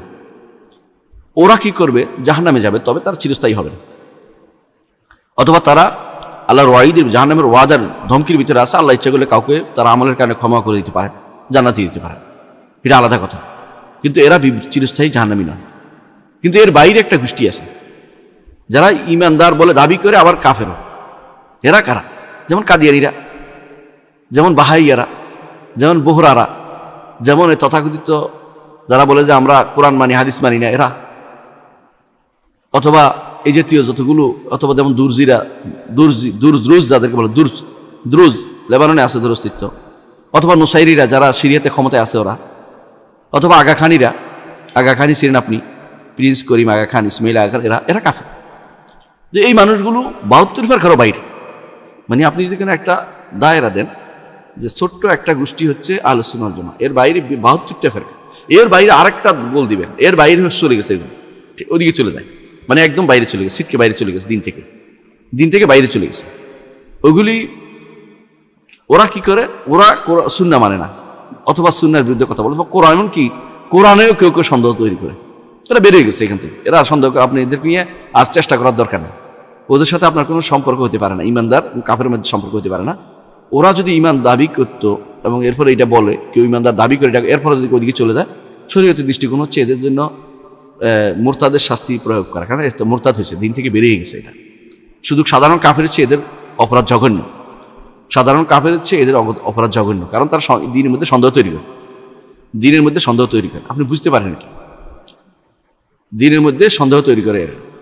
আপনার পরিবারের মধ্যে যখন কেউ খারাপ কথা ঢুকে আপনার খুব কষ্ট লাগে, বাইরে কিছু হলে আপনার এত কষ্ট লাগে না, কেন জানেন? ইসলামের ভিতরে কেউ যদি কোনো থেকে ইসলামের মধ্যে খাদ করে, ইসলামের 12টা বাজারে বসে থাকে, এরা খুব কষ্ট করে জিনিসটা। বর্তমানে এই নাস্তিকদের সংখ্যা তো অনেক বেড়ে গেছে, এরা কিন্তু এই 72 ফেরকার বাইরে। আমরা 72 ফেরকার ভিতরে এটি আলোচনা করতেছি, বাইরে সবাই জানে যে এরা বেরিয়ে গেছে, এদের নিয়ে আমরা আলোচনা করবো না, এদের আমরা বই লিখবো, এরা লেখা পড়েই বুঝতে পারবে সবাই। কিন্তু এদের যেগুলো সন্দেহ থাকে এই জন্য এটি বলে আলোচনা, যারা এই সন্দেহের মধ্যে চলমান থাকে, এই 72 ফেরকার কথা আলোচনা করতেছি। এরা কি বলে? এরা সবাই একমত, এই 72 ফেরকার মধ্যে যারা আছে, এরা যে কোরআন সুন্নাহ মানব, রসুলের কথা মানবো, আল্লাহর বাণী মানবো, রসুলের বাণী মানবো, এবারে তারা একমত। কিন্তু সমস্যা কি? তারা আসলে কি কোরআন সুন্নাহ এই মৌলিক দাবিকে তারা মানে? এটাতে আমরা একটু এখন পরীক্ষা করে দেখব আপনাদেরকে। বেদাতীদের 3টি মৌলিক নীতি তারা বিশ্বাস করে কোরআন এবং হাদিসের ক্ষেত্রে। কোরআন এবং হাদিসের ক্ষেত্রে একত্রে 3টা মৌলিক নীতি ব্যাখ্যা করে। সেটা কি? একদল আছে বলে যে আমরা হাদিসের শাব্দিক নীতি ব্যাখ্যা করে, তারা একটা শব্দ পাইছে এটা নিয়ে ব্যাখ্যা শুরু করে দেয়। যেমন আল্লাহ তাআলা বলছেন ইনিল হুকমু ইল্লা লিল্লাহ, বিচার কেবল আল্লাহরই হবে, আর কেউ বিচার করলে সেটা কাফের হয়ে যাবে, নাউযুবিল্লাহ। এটার উপর ভিত্তি করে খারেজিরা কি করছে? খারেজিরা উম্মতের শ্রেষ্ঠ মানুষগুলোকে কাফের বলছে, সাহাবায়ে কেরাম। খারেজিরা উম্মতের শ্রেষ্ঠ মানুষগুলিকে কাফের বলেছে। এমনকি তাদের মধ্যে এমন অবস্থা ছিল, খারেজিরা উম্মতের শ্রেষ্ঠ মানুষদেরকে দালাল বলতো, নাউযুবিল্লাহ, কইতো আমালা, দালাল বলতো। ইমাম নাসাই রহমতুল্লাহ আলাইহি তার সুনানুল কুবরার মধ্যে উল্লেখ করেন যে এরা কি করতো, সাহাবায়ে কেরাম যারা জীবিত ছিলেন, ইবনে ওমর, ইবনে আব্বাস বা এই জাতীয় যারা ছিলেন অত্যন্ত প্রাজ্ঞ জ্ঞানী মানুষ যারা ছিলেন, শেষ অনেকদিন জীবিত ছিলেন, তাদেরকে তারা পছন্দ করতো না। কেন? এই মানুষগুলো এরা আলেম হইয়া বসে রয়েছে, ঘরের মধ্যে বসে রয়েছে ইত্যাদি, এরা কোনো কাজ করে না, জিহাদ করে না, এরা অমুক করে না, এই কোনো সব আক্রমণ করতো, এদের বিরুদ্ধে আক্রমণ লেগে যেত। বর্তমানে আপনার ভালো করে দেখবেন কারা এটা করে, নাম বলতে চাই না। দেখবেন যে কিছু সুবাহুল আহলাম, তাদের বুদ্ধি শুদ্ধি কম, কিন্তু কথাবার্তা খুব ওস্তাদ, পাকা, বিভিন্ন জায়গায় লেগে কথাবার্তা বলে। এরা কি করবে? কোনো আলেম দ্বীনের বিরুদ্ধে লাগতে কোনো দেরি করে না। এদেরকে উল্টা ওদেরকে বলবে দরবারি, ওদের বলবে কারবারি, ওদেরকে বলবে এক একজন এক এক নাম দিবে। হ্যাঁ, কেউ কেউ দালাল ইত্যাদি কত রকমের শব্দ তো বলে, অমুকের গোলাম, অমুকের পাঁচাটা, অমুকের রিয়াল করে বিভিন্ন নাম খুঁজে পাবেন আপনি আলেমদের সম্পর্কে। এই বক্তব্য দেয় ঠিক খারেজির চরিত্র তাদের মধ্যে আছে। আমি তা বলছি না তারা পুরোপুরি খারেজি, তো খারেজির চরিত্র তাদের মধ্যে স্পষ্ট, স্পষ্ট বুঝতে হবে এটা কেন বলে তারা। কারণ তারা আলেমের দিনকে সম্মান করে না, তাদের নিজেদের মতটাকে তারা প্রাধান্য দেয়। আল্লাহ এবং তার রাসূলের মত হচ্ছে নিজের মতকে প্রাধান্য দেয় না। তো খারেজিরা কি করতো এটা বলতেছি। একটা গোষ্ঠী আছে যারা ভাষ্য প্রকাশ্য একটা শব্দ নিয়ে দৌড়াবে। কি? আল্লাহ তাআলা বলছে ইনিল হুকমু ইল্লা লিল্লাহ, বিচার হুকুম ফয়সালা বিধান তো আল্লাহই দিবে, ব্যাস। আল্লাহ ছাড়া কেউ যদি কোনো একটা বিধান দেয় সেটা কি আল্লাহ তাআলার বিধানের বিরুদ্ধে হইল না পক্ষে গেল, এটা দেখার বিষয় না, সঙ্গে সঙ্গে কাফের বলে ফেলল, তাকফির করলো এবং তাগুত বলল। এই জন্য প্রবণতা তাদের মধ্যে প্রচুর দেখা যায়। এরা হচ্ছে বেদাতীদের আকীদা গ্রহণের একটা নীতি, যে প্রকাশ্য শব্দ একটা নিবে, প্রকাশ্য বাক্যে একটা শব্দের ব্যাখ্যা যা একসাথ করা নয়, বরং আমি একটা শব্দ নিয়ে দৌড়াচ্ছি, একই বিষয়ে বিভিন্ন নসকে একসাথ করে এর থেকে মাসালা বের করার চিন্তা ভাবনা তারা করে না। একটা শব্দ পেয়েছি এটা নিয়ে দৌড়াবে, এবং এই যুবকদেরকে এটা নিয়ে বিভ্রান্ত করে। এটা খারেজি সম্প্রদায়ের কাজ। এরাও কিন্তু আহলুস সুন্নাহ ওয়াল জামাতের আকীদার বিরোধী, এরা ৭২ ফিরকার অন্তর্ভুক্ত। এদেরকে আমরা কাফের মনে করি না, কারণ তারা মানহাজিগতভাবে ভুলের মধ্যে আছে। দ্বিতীয় আরেকটি সম্প্রদায় আছে যারা অপব্যাখ্যার নীতি গ্রহণ করে। কোরআন এবং সুন্নাহ যে সমস্ত আয়াত পাবে, হাদিস পাবে, এগুলিকে তারা আয়াত ও হাদিস পাবে, এগুলিকে তারা অপব্যাখ্যা করে, তাদের মন মতো হয় নাই, সঙ্গে সঙ্গে অপব্যাখ্যা করে। তাদের কবি বলতেছেন ওয়া কুল্লু মা আওহামাত তাশবিহা ফাওয়াদ আও ওয়া রুম তানজিহা, আর যা কিছু তোমার কাছে তাশবিহ লাগে, আল্লাহর কেমনে এটা হয়, সন্দেহ লাগছে, দ্বিধা লাগতেছে, সঙ্গে সঙ্গে অর্থ জানি না, আমি এটা জানার দরকার নেই, অথবা বলো যে এটা অপব্যাখ্যা শুরু করে দাও এবং আল্লাহকে তুমি পবিত্র বর্ণনা করো। আল্লাহকে পবিত্র বানানোর জন্য আল্লাহর কোরআনকে বাদ দিয়ে দিচ্ছে। এটা হচ্ছে কাপড়ের নিচেরটা খুলে মাথায় পাগড়ি বেঁধে ফেলছে, বুঝছেন তো কথাটা? নিচের অংশ খুলে মাথায় পাগড়ি বেঁধে ফেলছে, কেমন দেখা যাচ্ছে বুঝতে পারছেন? এরকম তাদের অবস্থা। এরা কারা? জাহমিয়া সম্প্রদায়, মুতাজিলা সম্প্রদায়, সাথে সাথে এদের মধ্যে ঢুকছে আশায়ারা এবং মাতুরিদি সম্প্রদায়। এই 4 সম্প্রদায়, এরা কাজ হচ্ছে যে কোনো ভাষ্যের অপব্যাখ্যা করা অথবা অর্থহীন করে দেয়া, নিষ্ক্রিয় করে দেয়া, যেগুলো নিষ্ক্রিয়, এগুলো অর্থ নাই। এরা অর্থ নাই কিভাবে বলে, অথচ কোরআনে কারীম পুরোটাই হেদায়েতের জন্য নাযিল হয়েছে। আলিফ লাম মিম যেটা আপনি বলেন যে এটা তো হুরুফে মুকাত্তাআত বলে, অকাট্য হরফ, এগুলি ভিন্ন ভিন্ন হরফ, এগুলো অর্থ নাই, এগুলো অর্থ নাই না, এগুলো অর্থ আছে, এগুলো অর্থ বর্ণনা করা হয়েছে। আপনি আমার তাফসীরের মধ্যে দেখতে পাবেন এগুলো অর্থ বর্ণনা করা হয়েছে। সলফাজান এগুলো অর্থ যে হেদায়েতের কথা আলোচনা করেছে, এর অর্থ হচ্ছে এগুলো এরকম নয় যে এগুলোতে অর্থ নাই। আল্লাহ তাআলার কোনো কিছু অর্থহীন না, নিষ্ক্রিয় করা যাবে না। সেখানে আল্লাহর বাণীকে কিভাবে নিষ্ক্রিয় করে, যেগুলো আল্লাহ সিফাত সম্পর্কে গুণগুলো, এগুলো কিভাবে নিষ্ক্রিয় করে? আল্লাহ বলছে ইয়াদুল্লাহি ফাওকা আইদিহিম, আল্লাহর হাত তাদের হাতের উপর, আল্লাহর হাত নাই। আল্লাহ বলছে যে তার আল্লাহর চেহারা আছে, তারা বলছে আল্লাহর চেহারা নাই। আল্লাহ বলছে তার পা আছে, হাদিসে স্পষ্ট আসছে, তারা বলছে না আল্লাহর পা নাই। তারা নিষ্ক্রিয় করে দিল অথবা কেউ অপব্যাখ্যা করলো। আগে কি করে? তারা নিজেদের মতো করে তাশবিহ দেয়, দিয়া এবারে অপব্যাখ্যা করে। এরপরে বলে যে যারা হক কথা বলে তাদেরকে উল্টা মুশাব্বিহ বলে। নিজেদের মতো করে কি আল্লাহ আরশের উপর উঠেছেন, আমরা যখন বলি রহমান আরশের উপর উঠেছেন, বলে যে রহমান আরশের উপর উঠেছে, হায় রে তাহলে তো নিষেধ জায়েজ নেই, তাহলে তো আপনার বলতে বলছে কে? তো তাহলে তো নিচে আসিল উপরে উঠছে, কিন্তু আপনারটা এটা মানুষের সৃষ্টির, আল্লাহর জন্য এটা না। আল্লাহ আপনি এটা নিচ্ছেন কেন? আল্লাহর জন্য। আপনি আগে নির্ধারণ করে নিয়েছেন নিজের উপরে, সৃষ্টির উপরে কিয়াস করেছেন, তারপরে অস্বীকার করতেছেন। এই তাওহীদের পক্ষ অবলম্বন করে, এটা বেদাতীদের কাজ। বেদাতীরা এই জাতীয় আকীদা, এইভাবে আকীদা গ্রহণ করার কারণে পথভ্রষ্ট হয়েছে। তাহলে তাওহীদ অপব্যাখ্যার নীতি যারা গ্রহণ করবে এরাও পথভ্রষ্ট, এরা বেদাতী। কারণ হচ্ছে এই নীতিটা তাদের মধ্যে খুব বেশি দেখা যায়। এই জন্য নীতিটা কারা গ্রহণ করে? জাহমিয়ারা, মুতাজিলারা, আশারা ও মাতুরিদিয়ারা। আরেকটি গোষ্ঠী আছে যারা বলে যে ঠিক আছে তুমি যে অর্থ করেছো এটাও একটা ঠিক আছে, আরেকটা অর্থ আছে, ইঙ্গিতপূর্ণ অর্থ খুঁজে। অর্থাৎ সরাসরি যে অর্থটা তারা মনে করে যে এই অর্থটা তুমি যে বলছো এটা তার প্রকাশ্য অর্থ, আমরা গোপন অর্থ জানি। তো আমরা গোপন অর্থ জানি। এরা হচ্ছে শিয়া বাতিনিরা, শিয়াদের মধ্যে একটা বিরাট গোষ্ঠী এটা গ্রহণ করে। আল্লাহ কোরআনে কারীমে বলেছেন ওয়াশজারাতাল মালউনাতা ফিল কোরআন, কোরআনে যে গাছটিকে আল্লাহ লানত করেছেন, কোন গাছটা এটা? জাক্কুম। আল্লাহ বলছেন ইন্না শাজারাতাজ জাক্কুম তাআমুল আথীম কালমুহলি ইয়াগলি ফিল বুতুন কাগালিল হামিম। আল্লাহ তাআলা বলেছেন জাক্কুম গাছ সম্পর্কে স্পষ্ট জিনিস, উত্তর আছে আর এক আয়াত আর কাদের ব্যাখ্যা করে দিচ্ছে। ওয়াশজারাতাল মালউনাতা ফিল কোরআন, আর এখানে বলছে আল্লাহ তাআলা এটাই ইন্না শাজারাতাজ জাক্কুম তাআমুল আথীম কালমুহলি ইয়াগলি ফিল বুতুন কাগালিল হামিম খুযু ফাআতুল্লাহ সাওয়াইল জাহিম। তারপরে আল্লাহ তাআলা অন্য আয়াতে বলেছেন যে এটা হচ্ছে তালুহা কান্নাহু রউসুশ শায়াতিন, শয়তানের মাথার মতো এই গাছটি। দেখিয়ে দিয়েছে আল্লাহ তাআলা কিরকম বিদঘুটে একটি গাছ, এটা বলেছেন। শিয়ারা এসে বলবে এখানে গাছ, শিয়ারা এখনো প্রত্যেকটা শিয়া আউযুবিল্লাহ, শিয়া মানে বিশ্বাস করে নাউযুবিল্লাহ যে এখানে সাজারা বলতে আয়েশা রাদিয়াল্লাহু আনহাকে বলছে। কিসের কথা কোথায় নিয়ে গেল? নাউযুবিল্লাহ, কিসের কথা কোথায় নিয়ে গেল? চিন্তা করে দেখছেন? তাহলে বিভ্রান্ত যারা তারা এরকম গোপন অর্থ তারা ধারণ করে, গোপন অর্থে তারা বিশ্বাস করে। এই যে গোপন অর্থ যারা বিশ্বাস করে এরা শিয়া রাফেজি আছে, বাতিনি ফেরকার লোকেরা আছে, অনুভব দার্শনিক পথের লোকেরা আছে, সুফিবাদী লোকেরা আছে। সুফিবাদী লোকেরা কিরকম একটা উদাহরণ দেয়। আপনি তো কোরআনে কারীম পড়ছেন ফাদখুলি ফি ইবাদি ওয়াদখুলি জান্নাতি। আল্লাহ তাআলা হাসরের দিন বলবেন যারা ভালো আমল করেছে, হে আমার বান্দারা তোমাদের আমল নিয়ে তোমরা আমার বান্দাদের মধ্যে প্রবেশ করো, তাদের নেক আমল নবিয়িন সিদ্দিকিন শুহাদা সালেহিনের মধ্যে প্রবেশ করো, তাদের সাথে জান্নাতে যাও। এরা এটা ব্যাখ্যা করে নিয়েছে বাংলাদেশ, যে পৃথিবীতে নিয়ে আসছে কি, যে এটার অর্থ হচ্ছে মুরিদ হও জান্নাতে যাও, ফাদখুলি ফি ইবাদি ওয়াদখুলি জান্নাতি, মুরিদ হও জান্নাতে যাও, মুরিদ হও জান্নাতে যাও। এই ব্যাখ্যা তাকে কোথেকে আনছে? এটা গোপন অর্থ। এই গোপন অর্থ শুধু তাদের উস্তাদে জানে, আর কেউ জানে না। এত শেখে জানে, তাদের পিসাব জানে, আর কেউ জানে না। শুধু এই গোপন অর্থ তারা বের করে।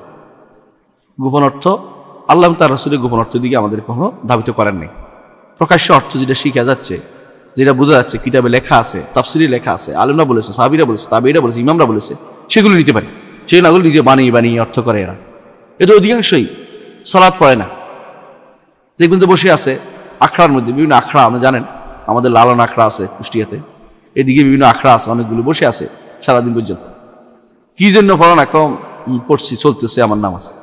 কেউ কত ওখানে পড়ে না, যাই একটু মক্কা শরীফ পড়ে আসে। তিনি এখানে বসে আছেন কিন্তু মক্কা শরীফে যাই পড়ে আসছে, হুজুর মক্কা শরীফ নামাজ পড়তে গেছে। কেউ এরকম তো আছে। চিন্তা করে দেখেন, ওদের সবাই কিন্তু এই গোপন অর্থে বিশ্বাসী। সালাতের একটা গোপন অর্থ আছে তাদের কাছে, যাকাতের একটা গোপন অর্থ আছে, এই গোপন অর্থে বিশ্বাসী।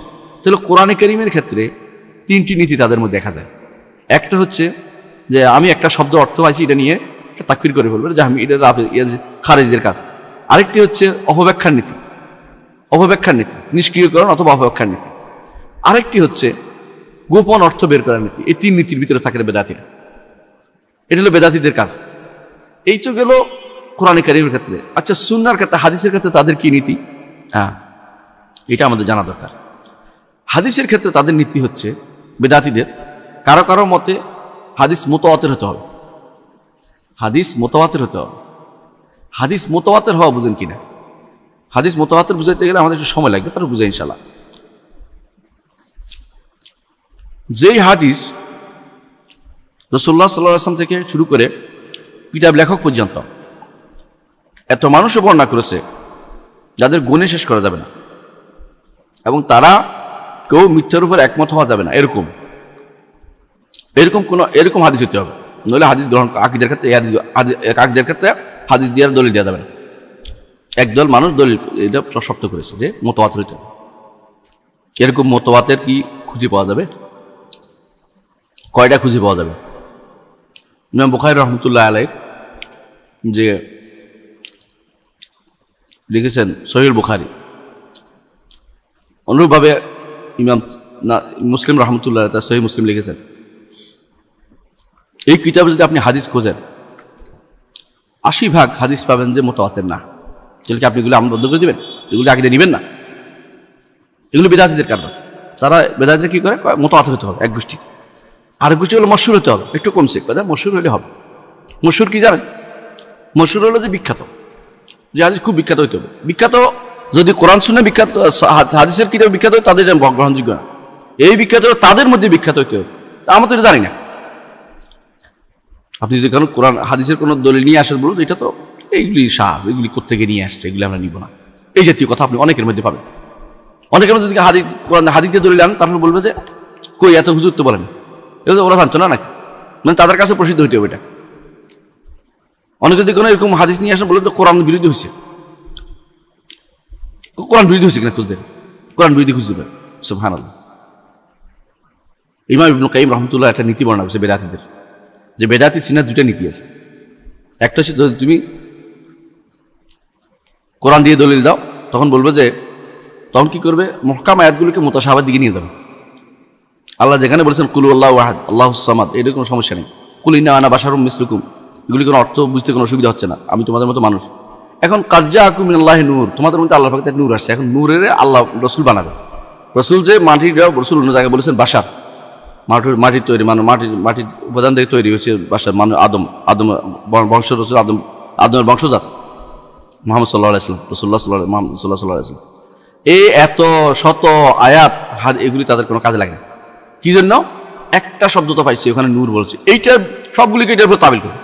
অর্থাৎ কি করবে, মুহকামগুলিকে মুতাশাবিহের দিকে নিয়ে যাবে, যেগুলি সুস্পষ্ট এগুলি অস্পষ্ট যেগুলি আছে ওগুলির দিকে নিয়ে যাবে, উল্টা দিকে নিয়ে যায়। এটা বেদাতীর একটা চিহ্ন। আহলে সুন্নাত কি করে, যেগুলি স্পষ্ট এগুলির দিকে যায়, যেগুলো অস্পষ্ট এগুলো এটার অনুসারে বিচার করে, যে এটাতে কি বলেছে এটাই অর্থ, আর উল্টাটা করে। আর বেদাতি চিনার জন্য ইবনে কাইয়িম বলেন যে আরেকটা নীতি হচ্ছে বেদাতীদের, সেটা হচ্ছে যখন একটা হাদিস পাওয়া যাবে তখন বলছে কোরআনের সামনে নাও, কোরআনে মিলিয়ে নিব, কোরআনের সাথে না মিলিয়ে নিব না। কোরআনের সামনে নেওয়া যদি হ্যাঁ এরকম যদি হচ্ছে যে বিরোধী হয়েছে, এটা আলাদা কথা, কিন্তু কখনো কোরআন হাদিস বিরোধী হয় না, এটা মিথ্যা কথা।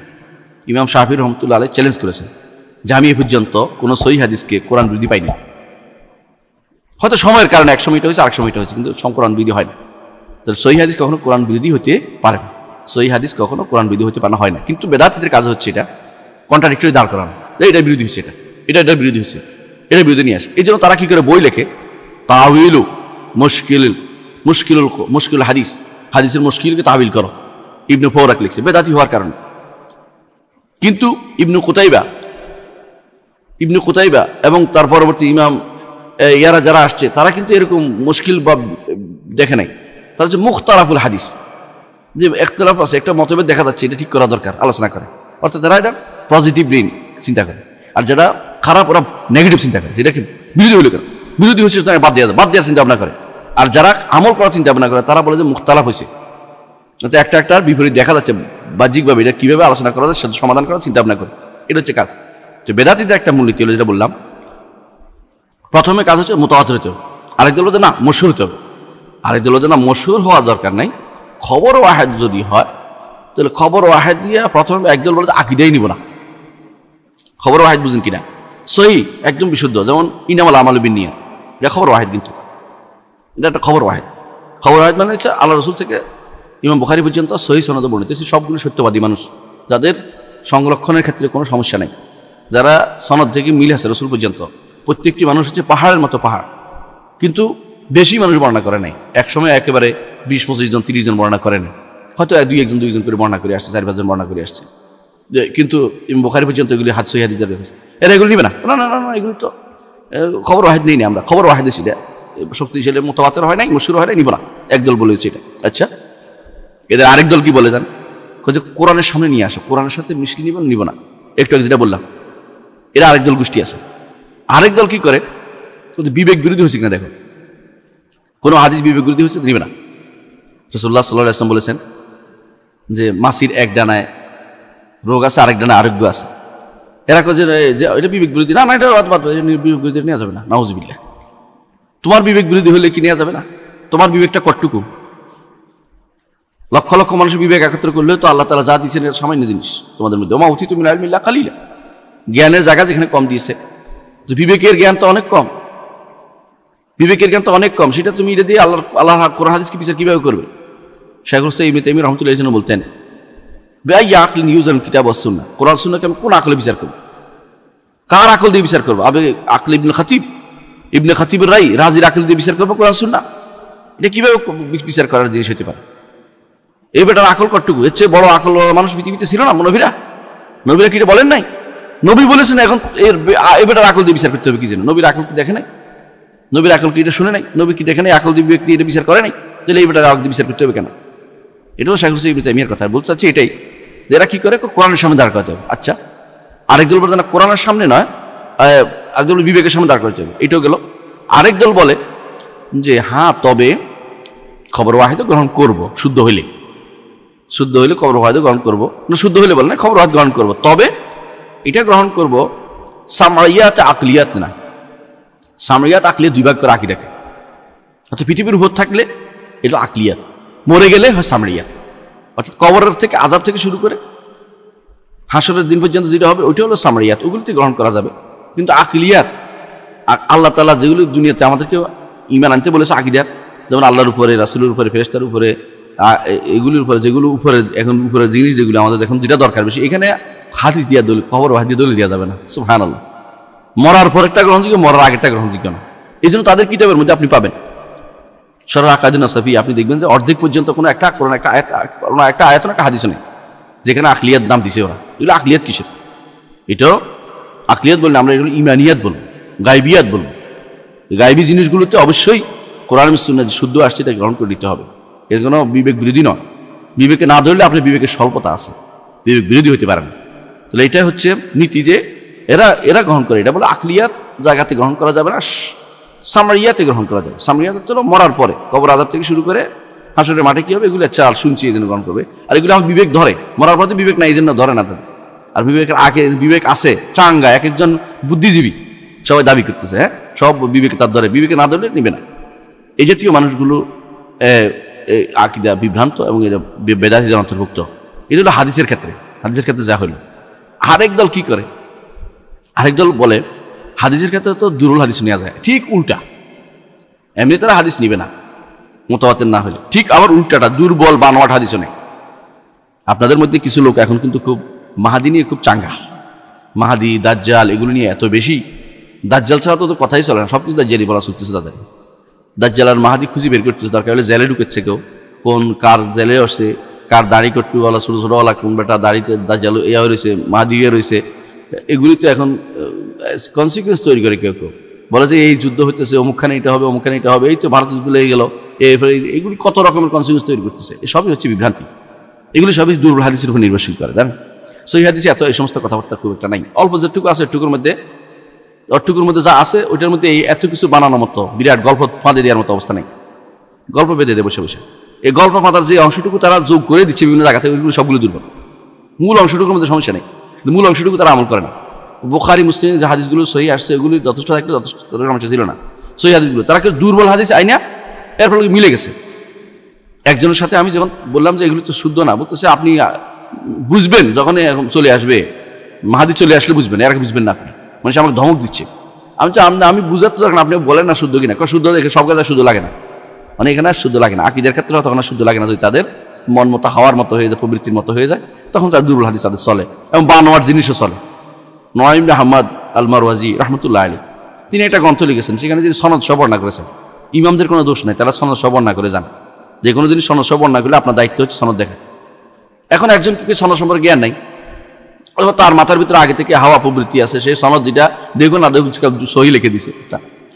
এখন সে কি করে, ওই কিতাবিটা দিয়ে সারা দুনিয়া প্রচার করে বেড়াচ্ছে যে এই তো ফেতনা শেষ, এই মেহাদি এসে গেল। এই 21 সালে, কেউ 20 সালে, কেউ তো 18 সালে 16 সালে ছিল, কেউ তো কয়দিন আগে গত মাসে বোধহয় একবার বলেছে যে পৃথিবী ধ্বংস হয়ে যাচ্ছে, এই ঘটনা ঘটে যাচ্ছে, এত তারিখে এত পৃথিবী অমুক হয়ে যাচ্ছে, পাথরে আর পাথর এসে পড়তেছে, কিছুই হয় না, বুয়া কথা। এগুলো সবই হচ্ছে কি জন্য, বসে বসে এই সমস্ত শব্দ একটা খুঁজে এটা অর্থ বের করে, কেউ এরকম বের করে, কেউ এরকম বের করে, কেউ তো বসে বসে নিজের নাম বদলাইয়েও কেউ মোহাম্মদ ইবনে আব্দুল্লাহ বানাই ফেলে। কি জন্য? মাহাদি দাবি করার জন্য। জানেন আপনারা জানেন, মক্কাতে বসে রয়েছে একজন মাহাদি, বাঙালি একজন মাহাদি দাবি করার জন্য মক্কায় বসে রয়েছে। দুর্ভাগ্য না সৌভাগ্য বাঙালিদের মাহাদি পাওয়া গেছে বাংলাদেশে, এটা আপনারা চিন্তা ভাবনা করবেন। এ হচ্ছে কোরআন এবং হাদিস থেকে তারা কিভাবে আকীদা নেয়। আমরা কিন্তু বুঝছেন তো আকীদা কিভাবে ভুল তারা করতেছে। আচ্ছা আসেন, এজমা তারা কি আকীদা নেয়? এজমা থেকে তারা নেয় আকীদা, দাবি করে যে আমরা এজমা নেই, কিন্তু সমস্যা কি জানেন? আকীদা নেওয়ার ক্ষেত্রে আহলুস সুন্নাহ জামাতের যে এজমাটা আছে এগুলি তারা গ্রহণ করে না, নিজেরা বেদাতি একটা এজমা দাবি করে। কিরকম? আপনি যদি বলেন যে মিলাদ নাই, বলে মিলাদের উপর এজমা হয়ে গেছে। আপনি যদি বলেন যে এই কাজটা নাই, এটা তো এজমা হয়ে গেছে। একজনকে আমি বললাম যে হাত বের করে নাই, মিথ্যা কথা। রাসূলুল্লাহ সাল্লাল্লাহু আলাইহি ওয়াসাল্লাম কারোর জন্য হাত বের করেননি, এরা বলে হাত বের করেছে, এটা এজমা। একজন বলে এজমা, কিসের এজমা? এটা কি তার এজমা হয়েছে, মানে নিঃশ্বাস ফেলতে পারতেছে না এরকম নাকি? না এজমা, ঐক্যমতের জিনিস মিথ্যা দাবি করবে। রাসূলুল্লাহ সাল্লাল্লাহু আলাইহি সাল্লাম তার চলে যাওয়ার পরে তিনি বলেছেন, আমার উম্মত কখনো পথভ্রষ্টতায় একমত হবে না। এটা ইজমা বলেছে। আকীদার ক্ষেত্রে বেশ কিছু ইজমা আছে যেগুলো মূল আকীদাকে শক্তিশালী করে। মূল আকীদা ইজমা দিয়ে আকীদা সাব্যস্ত হয় না, আমরা এটা বলেছিলাম গত পর্বে। কিন্তু এরা কি করে, ইজমা দাবি করে এবং ইজমা দিয়ে আকীদা বানায় ফেলে। যে আকীদা তারা নিজেরা বানাবে এটাকে ইজমা দিয়ে দাবি করবে। ইজমা ঘটনা কখনো সংঘটিত হয়নি। তো এখানে বোঝা গেল যে তারা দুই দিক থেকে এখানেও বিভ্রান্ত। আসুন, তারা কি এই আমরা যেগুলি বলেছি এগুলিতে সীমাবদ্ধ থাকে এক আকীদা নেয়ার ক্ষেত্রে? না, তাদের আকীদার আরও উৎস আছে, এগুলির দিকে দৌড়ায়। কোথায়? তাদের মধ্যে দেখবেন কেউ স্বপ্ন দিয়া আকীদা স্বপ্ন থেকে আকীদা নিচ্ছে, কেউ কাশফ থেকে নিচ্ছে, কাশফ হয়ে গেছে। কেউ স্বপ্নে জিজ্ঞাসা করে, আল্লাহ রাসূল আপনি কি বলছেন যে রফিয়তেন করতে? মানে এগুলো তারা কি স্বপ্নে জিজ্ঞাসা করে। আমি একজনকে পাইছি, তো উনি স্বপ্নে দেখছে হাসান ইবনে আলীকে, নাউজুবিল্লাহ, মানে আল্লাহ জানে কেমন চিনলে উনি হাসান ইবনে আলী। স্বপ্নে বলছে হাসান ইবনে, বলছে না রফিয়তেন নাই। তুমি এই স্বপ্ন দিয়ে বলতে বলছি, তুমি কোন হাদিসে আছে, তুমি দলিল দিয়ে আসো হাদিস দিয়ে, তুমি এটা দিয়ে সাব্যস্ত করো, যথেষ্ট। আল্লাহ দিন যথেষ্ট। স্বপ্নের জন্য রেখে দেন রাসূল কিছু, স্বপ্নের জন্য কোনো কিছুই রেখে দেন না, দিন যথেষ্ট। স্বপ্ন ব্যক্তির জন্য কখনো কখনো দলিল হতে পারে, ব্যক্তির জন্য যদি কোনো সে ভালো অবস্থা দেখে, তাও ভালো দিকে হবে, কোরআন বিরোধী কিছু হবে না, শরীয়ত বিরোধী হলে সে স্বপ্ন দলিল না। ব্যক্তির কিছু ইমা থাকতে পারে, সংকেত থাকতে পারে। মানুষ যে করে অনেক সময় ইস্তেখারা করে, তখন যে ভালো কিছু দেখে, কিন্তু স্বপ্ন তার ইমান আল্লাহর পক্ষ থেকে ইঙ্গিত আসছে ভালো কিছু করার জন্য, এটা হতে পারে। এটা খারাপের অর্থ না, এটা তার কোনো শরীয়তে কোনো বিধানকে লঙ্ঘন করা হচ্ছে না। লঙ্ঘন করলে কিন্তু এটা জায়েজ নেই। আপনি এমন একটা জিনিস দেখছেন যেটাতে আপনার বলা হচ্ছে যে আপনি যেন একটা গরু নিয়ে অথবা সিনি নিয়ে আপনি কোনো নদীতে নিয়ে ফেলে আসেন, জায়েজ হবে না, কারণ এটা আপনি শিরক করতেছে, শয়তান দেখাচ্ছে। এটা বোঝা গেল আপনার ভালো অবস্থা দেখেন কেউ। শরীরের বিরোধী জিনিস কখনো স্বপ্নে দেখলেও দলিল হয় না। কিন্তু এদের কাছে স্বপ্ন দলিল, কাশফ দলিল, কারামত দলিল, মনে জাগ্রত হওয়া দলিল, শব্দ একটা আসছে আমার কাছে, এই শব্দ ব্যাখ্যা পাইছি, এটা দলিল। অথবা তাদের কেউ কেউ ইসরা মেরাজ চলে যায়, কেউ কেউ মেরাজে যায়। হ্যাঁ, আব্দুল করিম জিলি বলতেছে যে আমি মেরাজে গেছি, মেরাজ থেকে ফিরে আসছি, মেরাজে এটা নিয়ে আসছি। হ্যাঁ, আত্মার লুজু দেবে রাজাতি, সেই কবিতার মধ্যে বলতেছে, তাইয়ের মধ্যে তার যে ইবনুল ফারিদ তার তাইয়ের মধ্যে বলতেছে যে আত্মার তো লুজু দেবে রাজাতি, আমি তো গেছিলাম মেরাজে, ফিরে আসি আমার সমস্ত উজুদকে আমি আত্মমুখ করে দিছি, আত্মগন্ধময় সুগন্ধিময় করে দিছি। নাউজুবিল্লাহ। এর হলো সুফিবাদের যারা বড় লোক, যারা বড় প্রধান, যারা এর কারণ জিলি বলে ওদেরকে, আব্দুল করিম আল জিলি, তাদেরকে জিজ্ঞাসা করলে এটা স্পষ্ট বলবে না কারা। এদের মধ্যে আছে মিথ্যা বর্ণনা, গালগাল বর্ণনা, জানেন তো। যদি আর কিছু না থাকেন ফাজাইল হাজটা পড়লে কিন্তু পাবেন। আমি কার ব্যক্তির নাম বলতেছি না, কিন্তু বইটার মধ্যে আছে। এছাড়া কারো কারো নাম আমরা বলতে চাই না। আপনারা জানেন যে কোনো দরবার শরীফে কোনো ব্যক্তি মারা গেছে, তার যে সমস্ত বই আছে, এই বই যদি কেউ পড়ে গল্প ছাড়া কিছুই পাবে না। এমন এমন গল্প, মিথ্যা গল্প বলে কারামত বলে চালিয়ে দিচ্ছে। মিথ্যা গল্প সব কারামত হয়ে গেল। মিথ্যা গল্প কেন বলছি? এগুলি অসম্ভব জিনিস বলেছে তারা। এগুলি এমন জিনিস আল্লাহ এবং রসুলের কথার বিরোধী কথাবার্তা। তারা পানির উপর নামাজ পড়তে বলছে কে? রসুল কোনদিন বলছে পানি? ডাঙ্গার অভাব আছে? ডাঙ্গার অভাব আছে? পানির মধ্যে নামাজ পড়লো কি জন্য? দেখানোর জন্য? কেউ বলছে পানির উপর নামাজ পড়তে দেখছি হুজুর একটা। কেন পানির উপর নামাজ পড়তে যাচ্ছে হুজুর চুরি করে? হুজুর জায়গা নেই, পানি উপরে যাওয়া জায়গা নেই। জায়গা না থাকলে আছে বললে মনে করলাম যাচ্ছে কিছুর উপরে নামাজ পড়তেছে পানির মধ্যে। মানিলাম উপরে জায়গা থাকতে হুজুরের কি ইয়ে লেগেছে, মহাপ্লাবন লেগে গেছে যে নুহের প্লাবন যে উনি পানিতে নামাজ পড়তে হবে? মুখুজ আকাশে উড়ে যাচ্ছে কেন? উনি আকাশে পাখি নাকি? আকাশে উঠবেন কেন? হ্যাঁ, আকাশে উঠলে আকাশে হজ করে আসবেন তিনি। তাহলে তো উনি নিশ্চয়ই শয়তানের ডানার মধ্যে উঠছে, নিশ্চয়ই কোনো জিনের উপর, জিনের কাদের উপর ভর করছে, এখন যাবে। এটা হতে পারে, জিনেরা এক শয়তানি করে, কারণ তাকে যখন সিজদা করে তখন সেই কাজটা করে। মৃত্যুর সময় ওসিয়ত করে যে এটা যেন কেউ না করে। তো এই জাতীয় গল্প এদের কাছে আবার দলিল হয়ে যায়। এগুলি দেখুন, যেহেতু হক নিতে চায় না, এই জায়গা তো পূর্ণ হতে হবে, বাতিল দিয়ে পূর্ণ করে সেটা। ইসরায়েলি বর্ণনা তাদের কাছে দলিল হয়ে যায়। ইসরায়েলি বর্ণনা যদি আপনি সারাদিনও বলেন যে আজরাইল নামে কোনো ফেরেশতা নাই, আপনাকে মার দিবে। একবার তো মক্কাতে আমি মার দিতে লাগলাম, বলে আজরাইল নামে ফেরেশতা নাই, মানে লোক লাগাই দিয়েছে আমার পিছনে, কে দর কি জন্য? আমরা সারা জীবন শুনে এসেছি আজরাইল নামে ফেরেশতা আছে, বেটা আজরাইল নামে ফেরেশতা নাই, কোথেকে আসছে রে? নাস্তিক বানাচ্ছে আমার। উল্টো হয়ে গেছে কি জন্য? ইসরায়েলি বর্ণনা হচ্ছে না, আজরাইল হয়তো কোথাও পাইছে, এটা নিয়ে এখন আজরাইল বানাইতে হবে। এটা মালাকুল মউতকে আজরাইল বানাইতে হবে। মালাকুল মউত আল্লাহ তাআলা কোরআন হাদিসে কোথাও আল্লাহ বলেন না, রাসূলও বলেন না, আজরাইল নামে কোনো ফেরেশতা নাম বলে নাই। এটা বানোয়াট। এটা হয় ইসরায়েল থেকে, ইসরায়েলি নিজেরা বানাইছে। কিরকম বানাইছে? জিব্রাইল, মিকাইল, ইসরাফিল, এগুলো আজরাইলগুলো সুন্দর, খারাপ না, এই জন্য বানাই দিছে একটা কেউ হয়তো, অথবা কোনো এক বুজুর্গ হয়তো স্বপ্নে দেখছে, এই নাম পাইছে, লাগাই দিছে, এখন আজরাইল ফেরেশতা হয়ে গেছে। এরকম কোনো ফেরেশতার বর্ণনা আসলে আহলে সুন্নাত ওয়াল জামাতের কিতাবে না। এরা কোত্থেকে নিছে? এটা গল্প অথবা ইসরায়েলি বর্ণনা থেকে। এটা তাদেরকে দলিল হয়ে যায়, কিন্তু কোরআন হাদিসের ভাষ্য তাদের কাছে দলিল হয় না, দুর্ভাগ্যবশত। আরেকটা কি করবে? তাদের দলিলের মধ্যে মুতাশাবিহাত, কোরআন আয়াত যেগুলো অর্থ বোঝা যায় না, এগুলিকে নিজের মন মতো করে ব্যাখ্যা করবে, এগুলিকে নিজের মন মতো করে ব্যাখ্যা করবে। আপনি বহু পাবেন। আপনি যদি কোনো ইয়ার দরবারে যান, বিশেষ করে যদি লালন শাহের দরবারে যান, আপনি এগুলি পাবেন। একজনে বলতেছে লা ইলাহা ইল্লাল্লাহ যত হরফ, মুহাম্মদুর রাসূলুল্লাহ তত হরফ। লা ইলাহা ইল্লাল্লাহ যিনি মুহাম্মদ তিনি, নাউজুবিল্লাহ। আবার বলতেছে আহমদ, আহাদের মিম ঢুকাইয়া তিনি হলেন আহমদ, মিম বাদ দিয়ে তিনি হলেন আহাদ, নাউজুবিল্লাহ। আবার দেখলাম ওই দিন সরাসরি ওয়াজ করতেছে, আপনারা পাবেন নেটওয়ার্ক, ইন্টারনেট, ফেসবুকে আছে, ওয়াজ করতেছে। কি ওয়াজ করতেছে জানেন? যে যিনি ছিলেন নিরাকার তিনি হয়ে গেলেন আকার, তিনি হচ্ছে নিরাকার ছিল আল্লাহ, আকার হয়েছে মোহাম্মদ, নাউজুবিল্লাহ। এই যে কথাগুলো তারা বসে বসে বানাচ্ছে, নিজেরা বসে বসে আল্লাহর কোরআন আয়াত এবং হাদিসকে নিজেরা মক্ষ ব্যাখ্যা, অস্পষ্ট জিনিসগুলো নিয়ে শয়তানি বানাচ্ছে বসে বসে। এমন কেউ ইচ্ছা করে নিজেরা বানাচ্ছে বসে বসে, কোরআন আয়াতও নেয় না, দরকারও মনে করে না। এটা হয়তো আহাদ শব্দ পাইছে, এই জাতীয় শব্দগুলো দিয়ে তারা দলিল নিতে রাজি আছে, কিন্তু যেগুলো তারা কোরআন হাদিসের স্পষ্ট, এগুলো থেকে নিতে রাজি নেই। আরেক গোষ্ঠী আছে, তারা সবসময় খুঁজে যে অমুক খানের নতুন কোনো কথা আসছে, ইহুদি হোক নাসারা হোক, ইহুদিরা কিছু করছে, নাসারা কিছু, হিন্দুরা কিছু করছে, এদের কাছে তাদের গ্রহণযোগ্য। কিরকম? কিছু মানুষ দেখবেন যে যোগ ব্যায়ামে বসে গেছে, সুন্দর নাম দিচ্ছে এখন, কোয়ান্টাম মেথড, অমুক মেথড, মেথডের অভাব নাই, মেথডিয়ানদের জ্বালায়। এদের কাছে কোরআন সুন্নাহ যথেষ্ট না আকীদার ক্ষেত্রে, ওখান থেকে বসে বসে মেথডিয়ানদের তারা এখন সমাধান করবে, এমন সমাধান করে বসে বসে যে সেখানে দেখবেন আপনি অনেককে যে বলতেছে যে একটা মাটির বাক্সে রাখা হোক, আপনি আমার সমাধান হয়ে গেছে, অমুকে আপনাকে সমাধান করে দিচ্ছে, এগুলি বসে বসে চিন্তা করেন আপনি সমাধান হয়ে যাবে। এই যে শিরকি জিনিসগুলো তাদের শেখানো হচ্ছে, এটা যথেষ্ট নিতে তারা রাজি আছে তারা, কিন্তু তারা কোরআন সুন্নাহ থেকে যথেষ্ট মনে করে না, কোরআন সুন্নাহকে যথেষ্ট মনে করে না। এরা নিজেরা এই সমস্ত ইহুদি নাসারা বা মাজুসদের বা হিন্দুদের যে সমস্ত চিন্তাধারা, এদেরকে লালন করে তারা আকীদা গ্রহণ করতে চায়। এদের মধ্যে একটা গোষ্ঠী আছে ওয়াহদাতুল উজুদ বিশ্বাসী হয়ে গেছে, প্রত্যেকে হিন্দুদের থেকে নিছে, এদের থেকে নেয়। তাহলে আমরা দেখতে পাচ্ছি এদের আকীদা গ্রহণের যে উৎস, এটা নির্ধারিত কোরআন সুন্নাহয় তাদের কাছে সীমাবদ্ধ নয়। কোরআন সুন্নাহ নেয়ার ক্ষেত্রেও তাদের বিভ্রান্তি, এজমার ক্ষেত্রে বিভ্রান্তি, এর বাইরে তারা নিজেরা ভিন্ন ভিন্ন আকীদা সূত্র বানিয়ে নিয়েছে। এখন আমি কিছু জিনিস উল্লেখ করব যাদের আকীদা বিশ্বাসে বিভ্রান্তি এত ব্যাপক পর্যায়ে পৌঁছে গেছে, আমি কিন্তু নাম ধরে ধরে উল্লেখ করবো কিছু।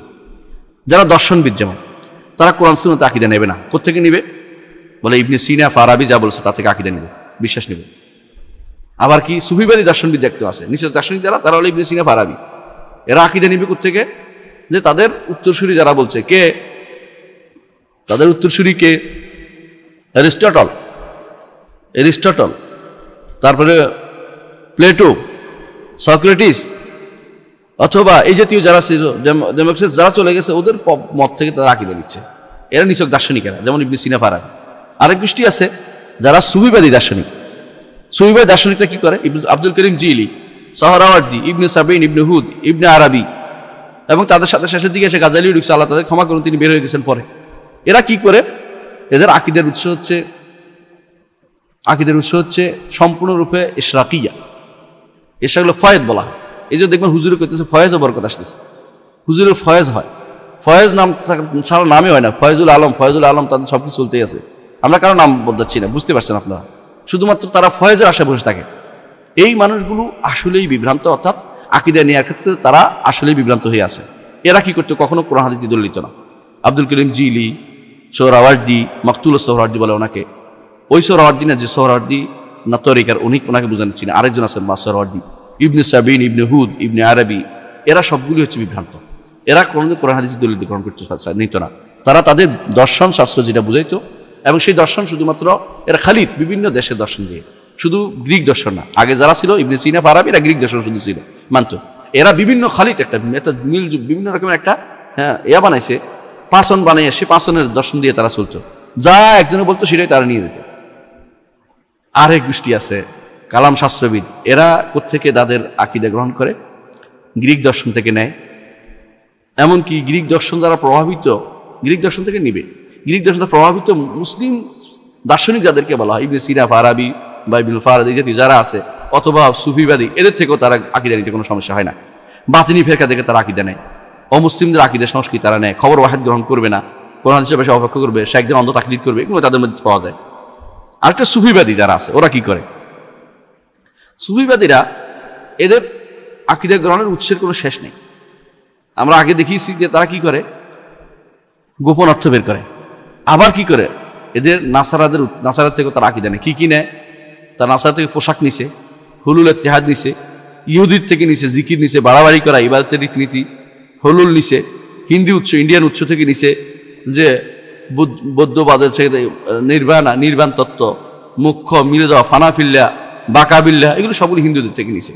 ওয়াদাতুল উজুদ, ভিক্ষাবৃত্তি, জায়গাতে ঘুরে বেড়ানো, দরবারে ঘুরে বেড়ানো, দরবার থেকে নিজে ফকিরের মতো পড়ে থাকা, এগুলো সব হিন্দুদের থেকে নিছে।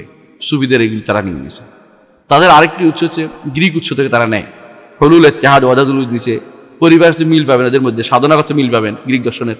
আবার শিয়া উৎস থেকে তারা নিছে ওলি, বেলায়েত, এবং দেখবেন যে ওরা কান্নাকাটি খুব বেশি করে নবী পরিবারের জন্য। দেখবেন ওদের ফেসবুকেও দেখবেন অনেকে কান্নাকাটি করতে, সুফিবাদী নবী পরিবার, আমরাও কানতে রাজি আছি। কান দিয়ে ওদের কি করবো? যদি ওদের কাউকে পাই আমরা আলহামদুলিল্লাহ ভালোবাসবো। যদি ইমানদার কাউকে পাই তাদেরকে ভালোবাসি, আলহামদুলিল্লাহ ভালোবাসতেই হবে, রাসূল বলছেন। কিন্তু তাই বলে হোসাইন রাদিয়াল্লাহুর জন্য কান্নাকাটি করে বছরের বছর ধরে মাতম করে যাব, আর কারবালা দেখে কান্নাকাটি করবে, কারবালা দেখে কুলুলা দিয়ে কারবালা তাফসীর করে যাবো, এটা কিন্তু শরীয়ত বলে নাই। এটা দেখে শরীয়ত বলে নাই। এটা বাইরে, এটা কারা করে? এটা ওরা করে। এই জন্য দেখবেন যে ওরা মহরম মাস আসলে ওদের লাল সারের অভাব হয় না, সব চলতেছে। এটাই জন্য তার শিয়া উৎস থেকে তারা নিয়েছে। এই জন্য শিয়াদের সাথে এদের অনেক কিছু মিলে, সিলসিলা মিলে। এদের মধ্যে আবার এলমে, বিশেষ এলমের দাবি শিয়ারাও করে, ওরাও করে। জাহের বাতেনের কথা ওরাও বলে, শিয়ারাও বলে। কবরের সম্মান, মাজার সংক্রান্ত ওরাও করে, শিয়ারাও করে। দুইটা মিল হয়ে গেছে, তাদের মধ্যে পুরাই মিল হয়ে গেছে। অর্থাৎ তারা তাদের উৎস আর ভিন্ন রয়ে গেছে। আবার তাদের মধ্যে সুফিবাদের মধ্যে কালাম থেকেও তারা নেয়। আকীদা বিষয়ক কিছু কথা তারা নিবে, সুন্নত বিষয়ক তাদের কথা নিবে, কিন্তু আমলের কথা তারা নিবে না। কোরআন সুন্নাহর আমলের কথা রাগ হয়ে যায়। নিজেরা বসে বসে ইয়া বানায়, জিকির বানায়। নিজেরা বসে বসে দেখবেন যে তারা আবার এই ওজিফা বানায়। মুরিদের ওজিফা দিবে যে কোরআন সুন্নাহ বিরোধী। যতই বলেন যে শুনবে না। কুলু আল্লাহ 11 বার পড়বো, কুলু আল্লাহ 11 বার, অথবা অমুকটা এমন একটা বার দিব যে বার কোরআন সুন্নাহ আসে না, বেদাতি জিনিস। এর অর্থ হচ্ছে নিজেরা বসে বসে বানায়। এগুলি সবই হচ্ছে কালাম শাস্ত্রীয় উৎস। এদের মধ্যে কেউ কাশফে উৎস চলে, কেউ ইলহাম অথবা ইলম লাদুন্নি চলে, কেউ স্বপ্ন চলে তাদের কাছে, অদৃশ্যের খবর তাদের কাছে আসছে, মিথ্যা বানোয়াট হাদিস তাদের কাছে আসছে। এর অর্থ হচ্ছে এরা মৌলিকভাবে যে কারণে বিভ্রান্ত, আমি বলতে চাচ্ছি যে বেদাতিরা, এরা কোরআন সুন্নাহ ভাষ্য, আকীদার ভাষ্য, আকীদা বিশ্বাসের ভাষ্য হিসেবে যথেষ্ট মনে করে না। আকীদার ক্ষেত্রে মিথ্যা বানোয়াট দুর্বলতার উপর নির্ভর করা তাদের একটা কারণ হয়ে দাঁড়ায়, একটা বিরাট মনোভাব হয়ে দাঁড়ায়। কোরআন সুন্নাহর ভাষ্য বুঝার ক্ষেত্রে সলফে সালেহিনের ব্যাখ্যা থেকে বিমুখ থাকে, সর্বসারী ব্যাখ্যা যথেষ্ট মনে করে না। খবর ওয়াহেদ, সহি খবর ওয়াহেদে দলিল গ্রহণ করে না অনেকেই। তাদের মতের বিপরীতে ভাষ্য যদি আসে সেটা তারা নেয় না, বরং কেউ প্রকাশ্য অর্থ গ্রহণ করে, কেউ অপব্যাখ্যা গ্রহণ করে, কেউ গোপন অর্থ গ্রহণ করে, এবং কেউ কেউ বিকৃতি সাধন করে, বিবেককে বড় করে দেখে, এবং বিপরীত সুন্নাহকে তারা গ্রহণ করে না। অমুসলিমদের আকীদা ও সংস্কৃতি দ্বারা তারা প্রভাবিত হয়ে থাকে। মৌলিকভাবে এগুলো আমরা বুঝলাম যে আকীদা গ্রহণের ক্ষেত্রে তাদের বিভ্রান্তি সেটা। আলহামদুলিল্লাহ আমরা আগামী ক্লাসে আমরা নিব ইনশাআল্লাহ যে ইমান, হাকিকতুল ইমান, যেটা আমাদের ইমাম বুখারী, ইমাম তাহাবী রাহমাতুল্লাহ আলাইহি হাকিকতুল ইমান সম্পর্কে যা যা বলেছেন সেটা নিয়ে আমরা আগামী ক্লাসে আলোচনা করব। আল ইমান হুয়াল ইকরার বিল লিসান ওয়া তাসদীক বিল জিনান থেকে তিনি আলোচনা করেছেন। এখানে হাকিকতের অংশ, ইমান হাকিকত কি নিয়ে ইনশাআল্লাহ আমরা আলোচনা করব ইনশাআল্লাহ। ততক্ষণ পর্যন্ত আল্লাহ তাআলা আমাদেরকে সুস্থ রাখুন। আখির আলহামদুলিল্লাহি রাব্বিল আলামিন। আসসালামু আলাইকুম ওয়া রাহমাতুল্লাহি ওয়া বারাকাতুহু।